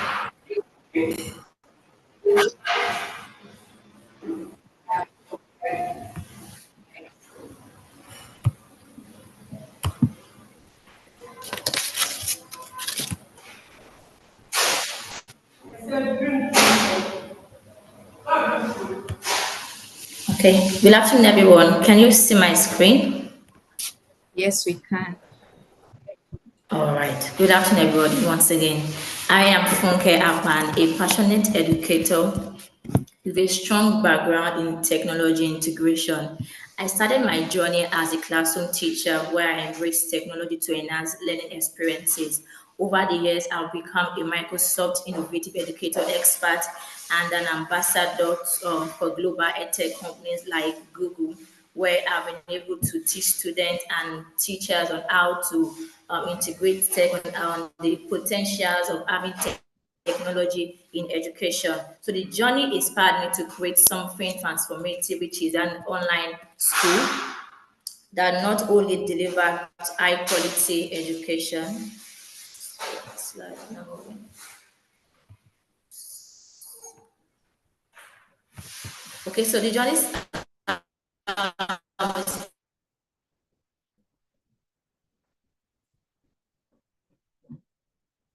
Hello, Funke, we cannot hear you. Please, can anyone confirm if they can hear her clearly? create a transformative that is an online school that one where parents.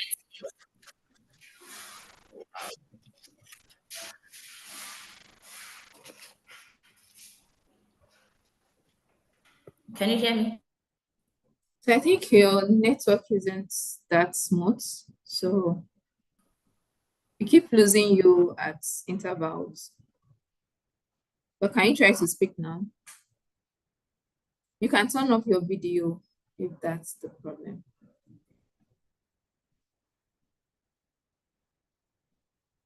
No, I think she has dropped off. Okay, so let's have our academy while Funke tries to set up a network.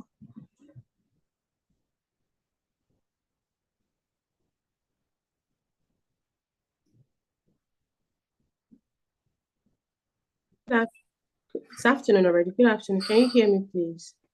Yes, we can hear you. Good afternoon. Good afternoon. So, can I start? Yes, you can, please. Okay. Good afternoon. So many people are presented today, but I'm here for the women. And what I'm going to tell you now is nothing that you have not heard before, but I think at this point we have to understand how we have to take drastic actions, because according to, can you see my screen, please? Not yet. Yes, we can now. Okay. According to the United Women, 1 in every 10 women lives in extreme poverty. And I can tell you that by the year 2090, if we don't do anything about it, we're looking at about 220 women in sub-Saharan Africa living in abject poverty. When we bring it home, we combine that with the, according to the NBS now, I think that the present inflation rate as of October 2024 is 33.88%.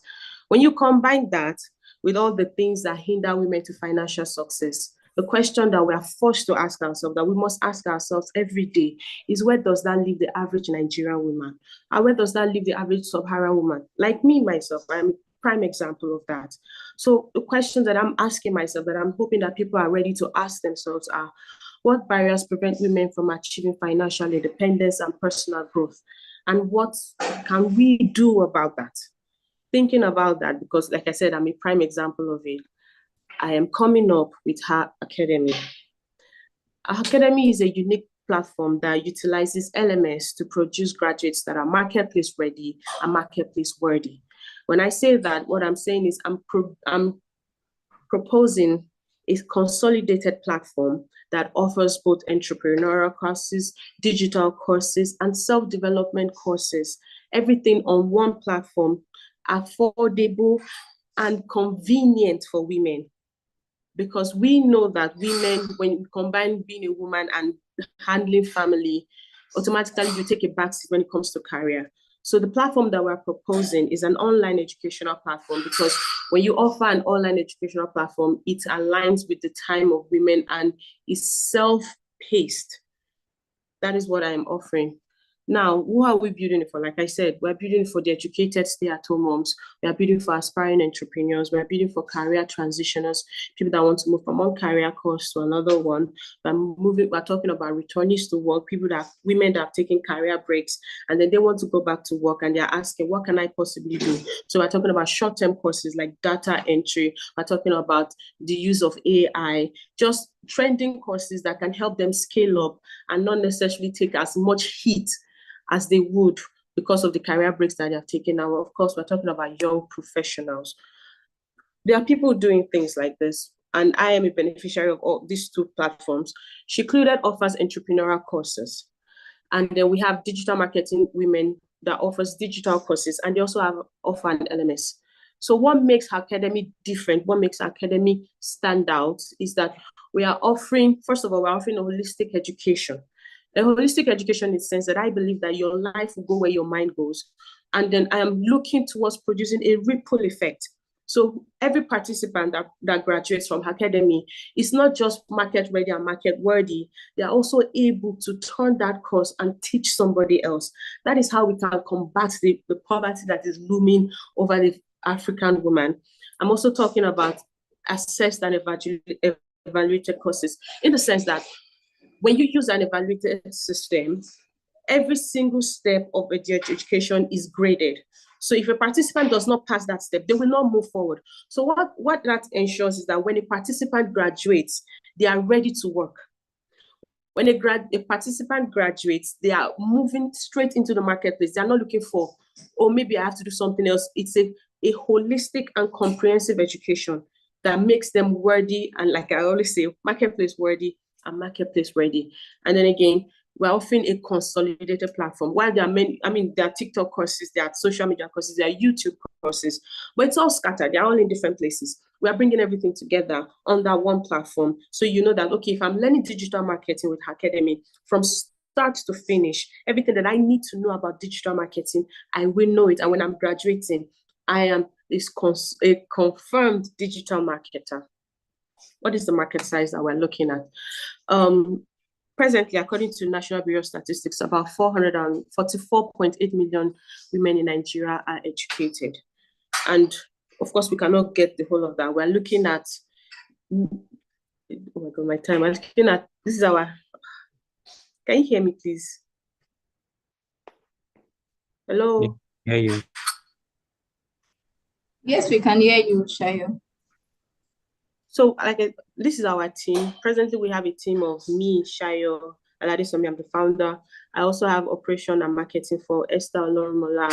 And then I have curriculum developer with Aderika Olisa. Aderika Olisa has an NGO that caters to women and children. So she is very vast in curating courses and looking at target areas that women are needed.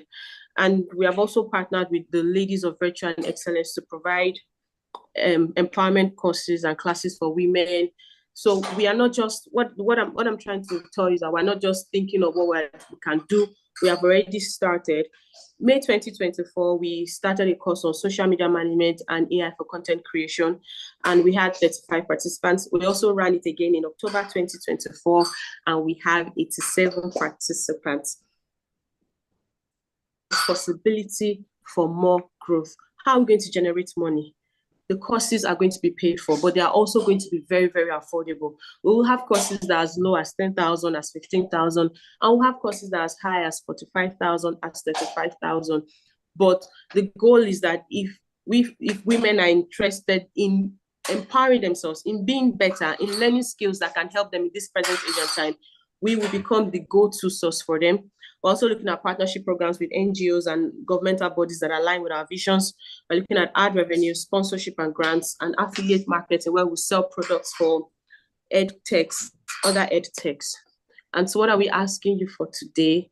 We're asking for 12 million naira to start and to be better than what we are now. What we have now is very rudimentary, but there's possibility for us to be bigger. And so we're looking for money for platform development, marketing outreach, instructor recruitment and training, operational cost, monitoring, and evaluation. So my name is Precious Shayo Aladesomi, and I want to tell you that at her Academy for Women, we're dedicated to empowering women through comprehensive online education by addressing the barriers that hinder women's success, especially those transitioning careers or returning after a break. We're going to be providing a supportive and transformative learning environment. Thank you very much. Thank you so much, Shayo. Thank you so much, Academy, and well done. So do we have questions, feedback, suggestions for Academy? Over to you, Mr. Shion.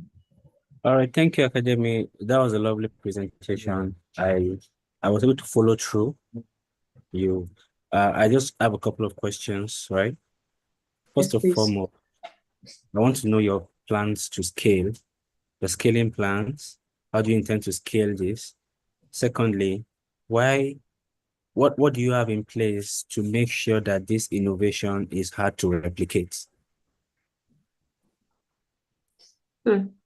For scaling, we're looking our biggest approach for scaling will be through partnership, because we are small, and while there are a lot of women programs that are already existing. So we are looking at partnerships. That is our biggest approach to scaling right now.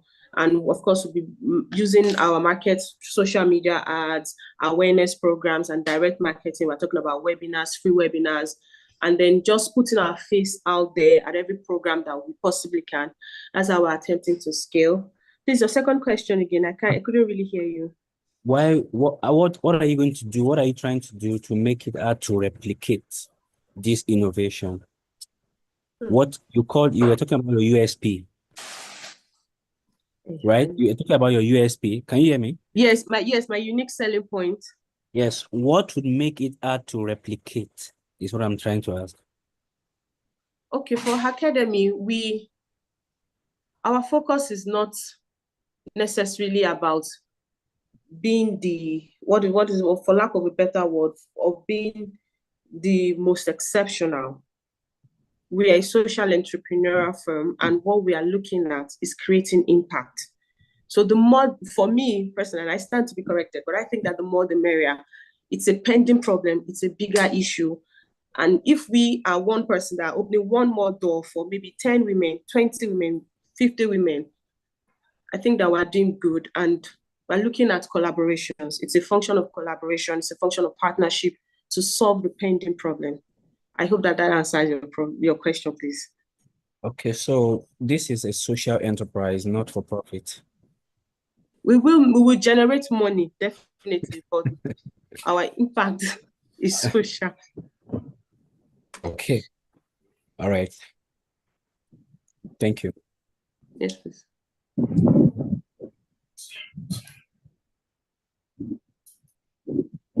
Thank you, Mr. Shaw. Let's have you, Freddie. Please go ahead. All right. Thank you, Shai. I think I recognize the name and the face when I see one. I know that Shai was on one of our programs, our Leadership Institute program on Leap Accelerator program. It's nice that I see your face.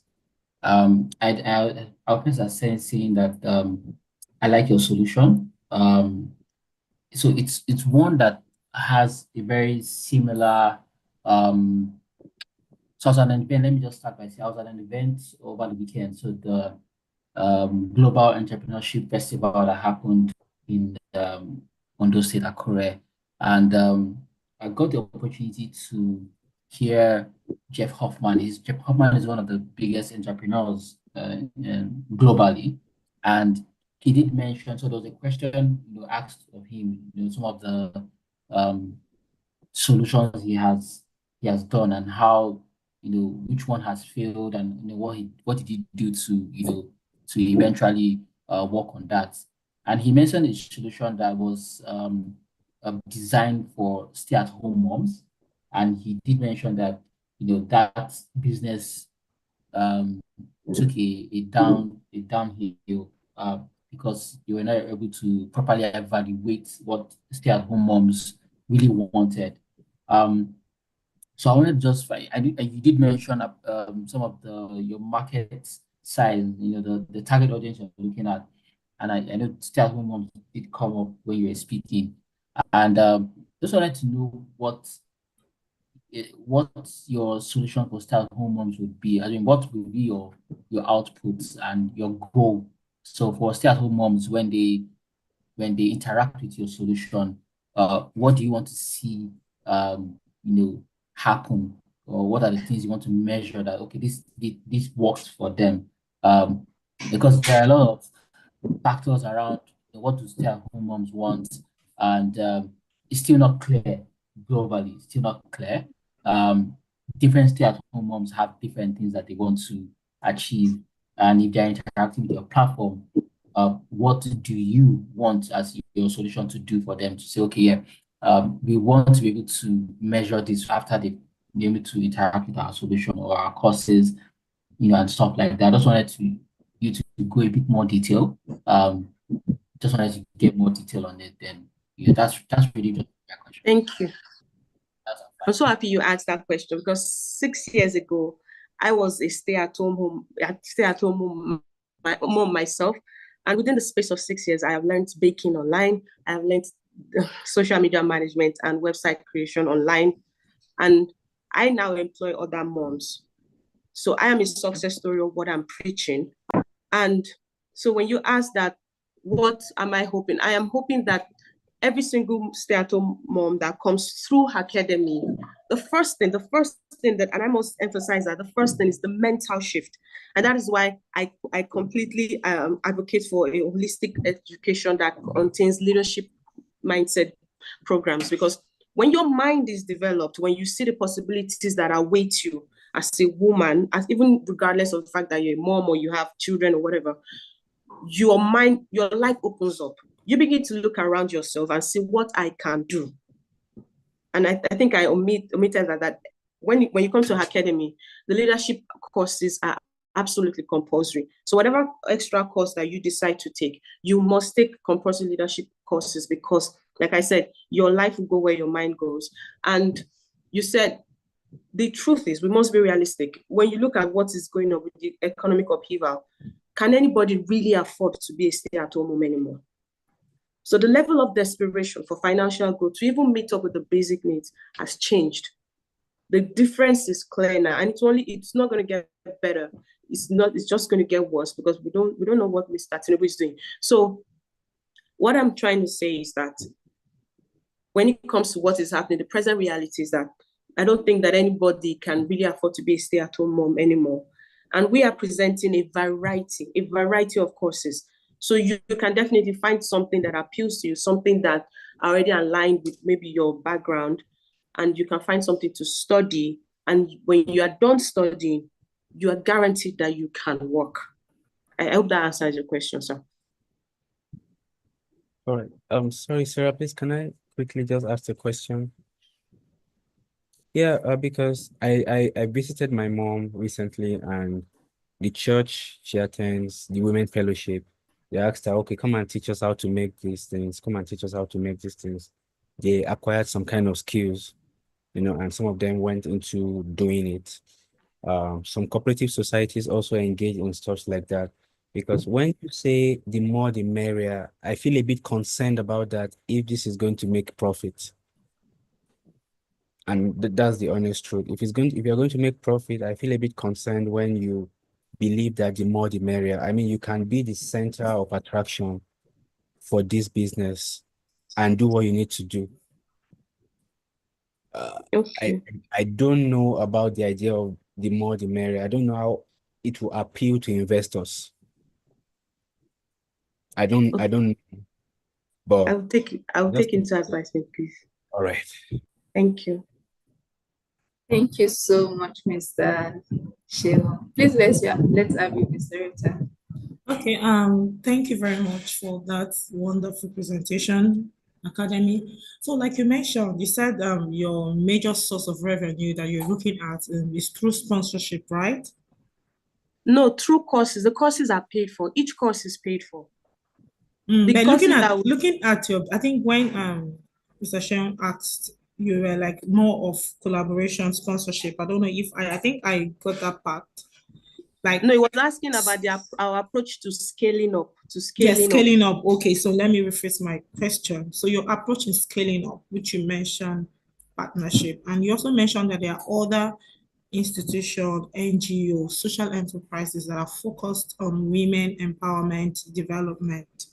So what is that thing? How do you plan to attract these sponsors to let them know that, there are a lot of women organization or institution out there, but Academy is different. How would you intend to go about that? The other existing women-centered firms, some of them have just entrepreneurial courses, and some of them have just digital courses, but some of them don't. Most of them, I think the only one that I know presently that uses LMS would be Women for Digital. So what I am saying, what I'm proposing is that whether you're going through a digital course, whether you're going through an entrepreneurial course, whether you're going through a leadership course, whatever it is that you're doing is evaluated. And the place of evaluation is just that for this, we're not producing random, for lack of a better word, substandard participants. We're saying that every participant is going through a rigorous grading system so that when they are done, that is the key point, that when they are done, they are ready for work. When you include that with the post-course, what is the word now, services that we're going to offer, it gives participants that are not just, it's one thing to study and it's one thing to be usable, but we're producing participants that have studied and participants that are usable. That is what makes us stand out. The LMS that we're implementing it both on entrepreneurial, implementing it both on digital courses and leadership skills. Does that answer your question, please? Yes, that's good. Thank you. Thank you.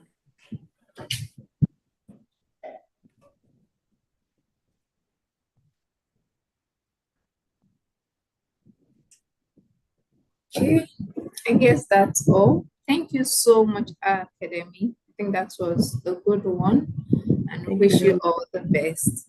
So we're going to go back to, that's the end of our list. However, we have questions that, we couldn't get up because of technical glitch, which is Funke, and also Loretta, you have your hand raised. Is it from before or just now?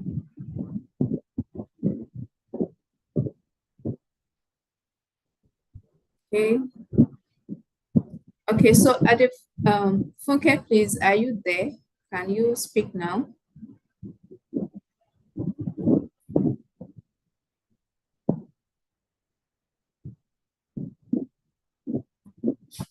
Everyone, I hope you can hear.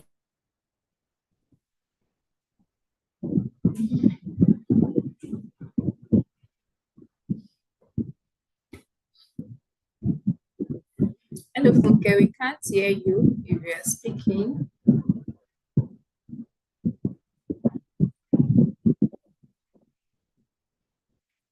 Okay, then this will be a last call for SmartLearn. Would you be presenting today? Can you speak?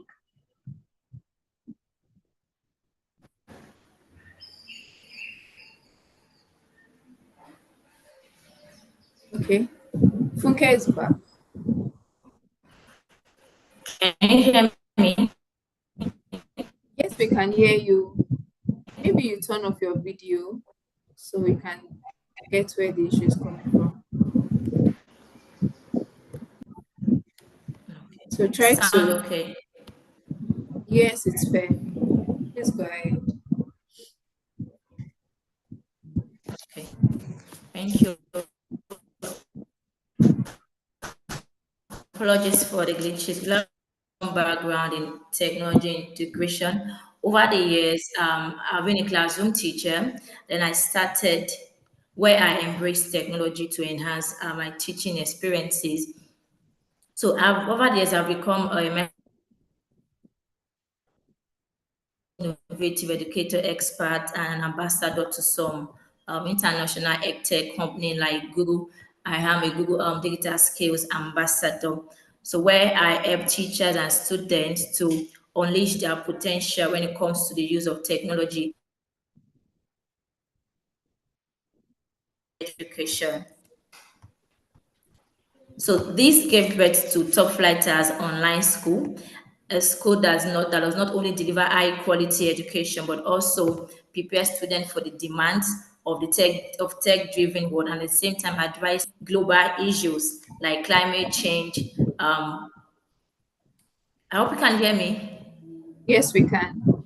All right, so we are addressing issues like global change, quality education, and then also economic growth. These are part of the SDGs. So here at Top Flighters Online School, what are the problems we intend to solve? Special education often fails to equip students with critical digital literacy, social emotional skills, and the flexibility needed in today's globalized world. So we thought it that some of these problems that faces educational institutes are not being able, and not online classroom, we are able to cope so many things that has to do with poor delivery of education. So parents nowadays, they want flexible, safe, and high quality education for their learners. At the same time, they do not want to spend more, and that is where Top Flighters Online School is coming in. Our solution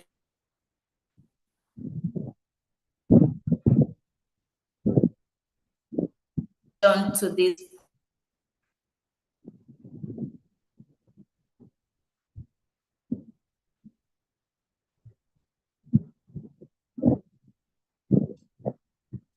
is that we are going to be creating, we have a quality online education by integrating at the same time digital citizenship, and also we have a flexible curriculum. We do a structured Nigerian that the parents want.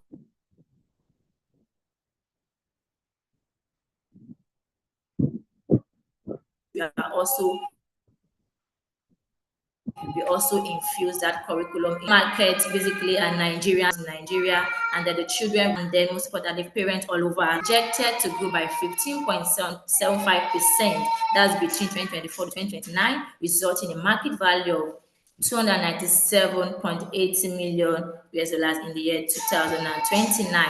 Now, what are the comprehensive service? We offer two main services: the full-time schooling, which is synonymous with traditional classroom, where a child goes into the class at a specific time and specific time.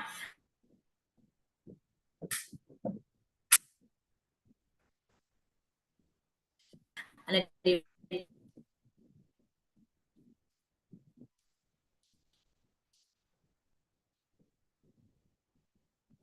Please, can anyone hear Funke?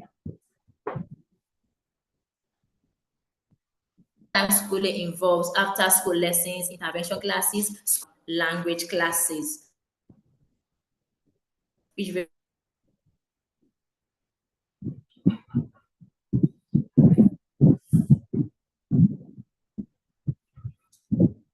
Okay, I think we are so sorry, Funke, but we've lost you again.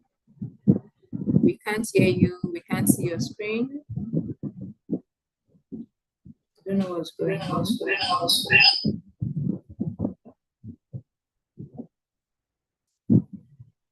Right. So I think I'll hand this over to the judges. And what do we suggest we do? Funke is the last person to present. I can't find Smartlane on the call, so do we want to see today waiting for her, or what do we think?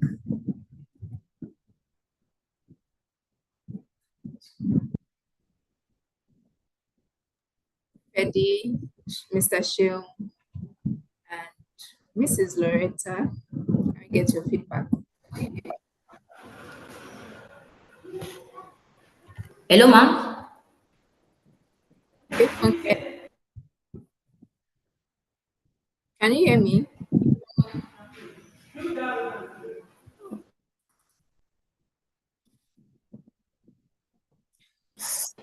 Yes, I can hear you now. Okay, so we Hello. Catch you for a while.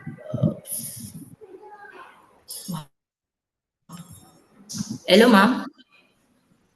Hello, Funke. I can hear you clearly, but it seems you can't hear me.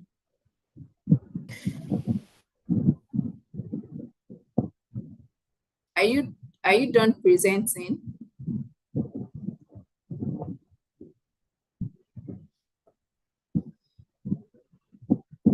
Hello, Mr. Shield. I really want your feedback here.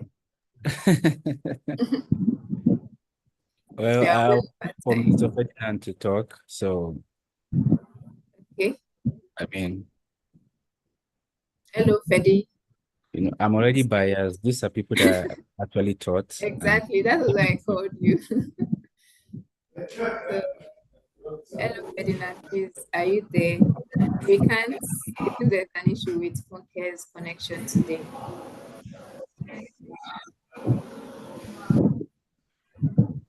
Okay, so I don't know, I'm just looking at the timing. Do you want to, if our network is a bit more stable, I mean, I'm okay to give her another stab.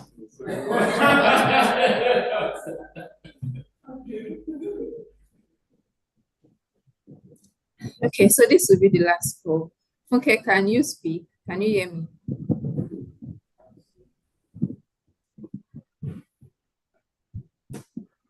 Okay, so we have another demo for the course development track by 1:30, which some of those on the call would also present the track as well. And we need people to have some time to relax and also get back in. We couldn't go on break for this session just because of how, comprehensive it was. But I think on this note, we really tried our best. So, Funke, if you can hear us, we are so sorry we can't get any feedback from you. And we'll just want to move on.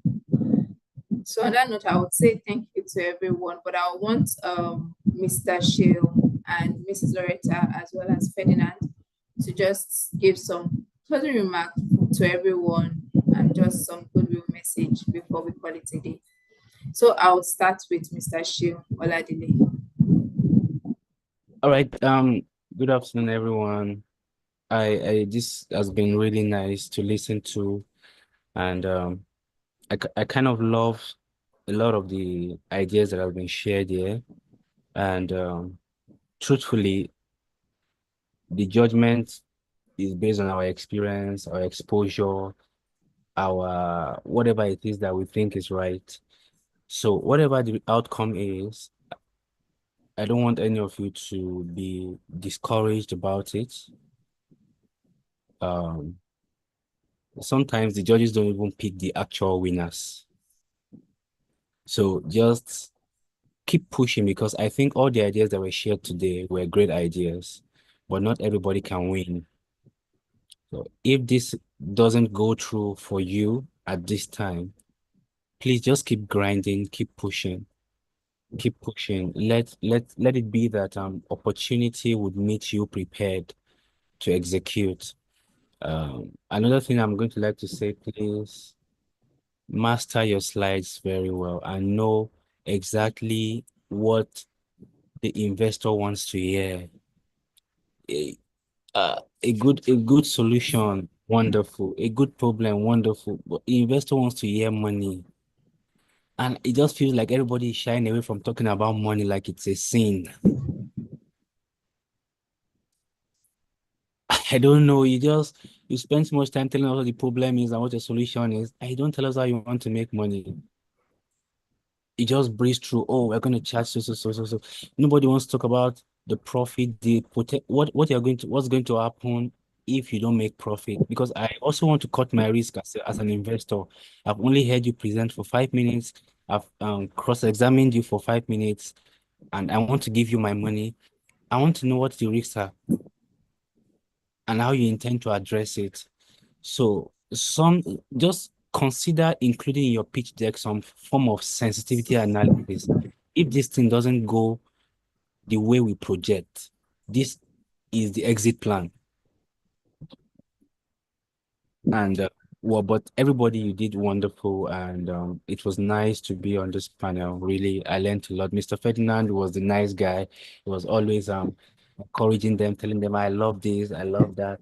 He would ask the question and still give the answer. Amazing. Very wonderful, man. I'm sorry I came at you strong because someone had to do it, but it was nice. Thank you so much.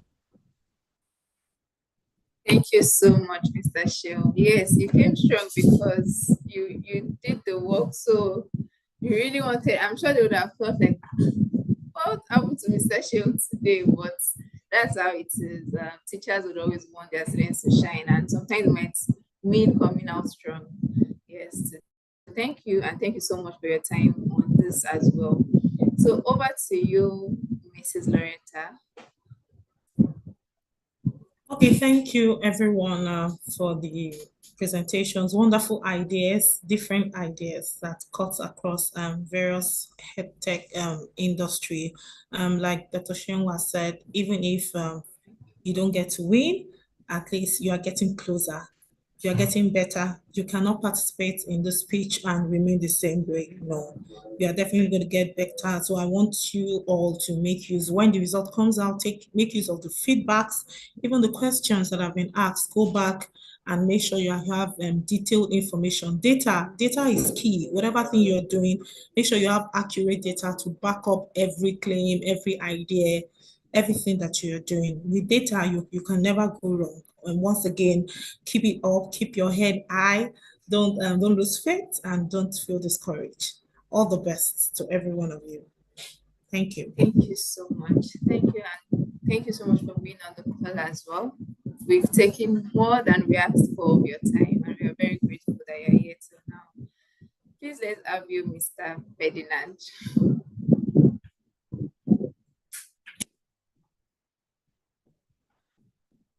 All right. Yeah. So thank you, everyone. So first I'll start by saying I want to appreciate my co-judges for this very interactive session. And yeah, Sean, I mean, for every, you know that in every judge system, you must have a Simon in among us, and it's important to have, you know, one of the judges who would, you know, definitely give it to you straight. Sometimes I can be like that as well, but you know, today I was really just very happy to see the thought process that goes into, you know, everyone's presentation today, and you know, the solutions that we're looking at. We were able to identify the problems, looking at solutions that can go up alongside those problems. And just to re-echo on what you know, Sean had mentioned, investors always want to see how they are going to make their money back. It's not enough to say, you know, I'm solving this problem. You know, some investors, you know, are treated to us, yeah, impact work. They like it. But also they want to see how investing in your solution, and you know, how it can sustain itself eventually when they, you know, they step away and say, you know what, I'm no longer going to be investing in this. But they want to see like a sustainability plan. They want to see how you're able to continue making profits that, even if it's sinking back into the operations of the work, they want to be able to see that. And that's something that, you know, like Sean had mentioned, we couldn't identify today, but I would say this is a charge. And I would suggest that, you know, let's go back, you know, rethink a lot of the things. In my books, you're all winners, but, you know, for the sake of how this is structured, you might, you know, only one person might eventually, you know, emerge as a winner. But that doesn't mean that, you know, if you don't win, doesn't mean that you didn't do well. It only just shows that there's a setback. And a setback just means that, I don't like to use the word failure or fail. A setback just means that, okay, this is just not the right way to go about this. So I need to find a different way to go about this. So if you took the approach, if I took this approach and it didn't work, it means that I need to go back to the drawing board and take a different approach to eventually achieving what I need to achieve. So yeah, I would leave you with that and say that, you know, today is a win for everyone. I think, you know, I have a small mantra I like to use. You know, small wins are still wins. So this is a win, meaning that you're able to win a bit small. You know, we're looking out for the next win. You know, it doesn't have to be very large, but a win is a win. And I'm looking forward to, you know, seeing how all this, you know, solutions will actually come to light. I'm actually looking forward to it, to be honest. So yeah, I would now yield the mic back to Sarah, and then thank everyone for, you know, for really engaging with us today. Yeah. Thank you so much, Ferdinand. And yes, I was expecting that small wins are wins nonetheless. So thank you so much to everyone, to all the business owners and, you know, future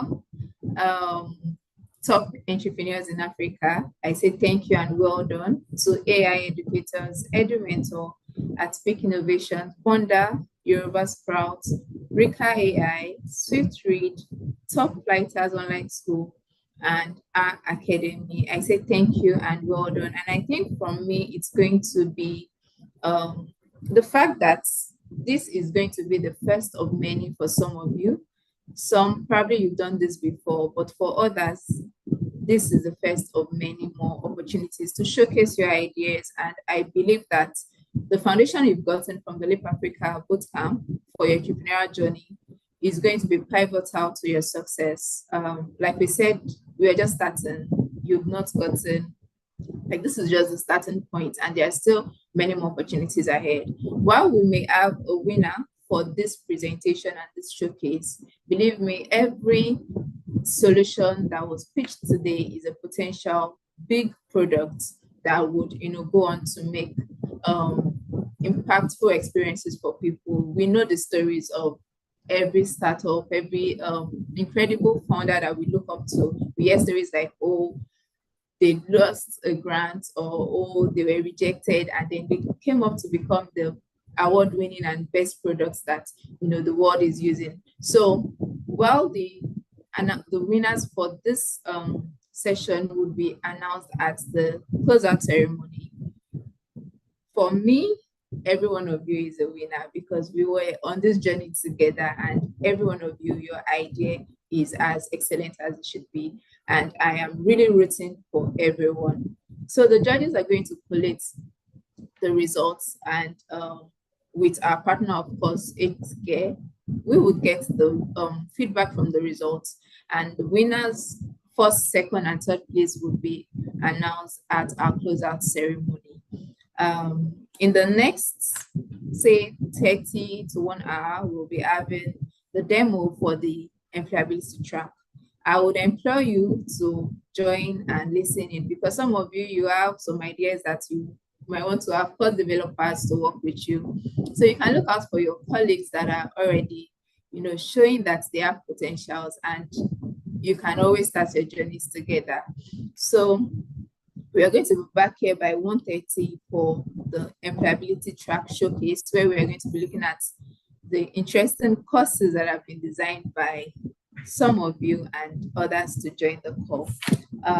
Let me see if I have any other. So I guess that's all from me for now. Thank you once again to Healthcare. Thank you once again to all the judges on the call. We really appreciate you sincerely, and we wish you a very good afternoon. So bye everyone, and I'll see you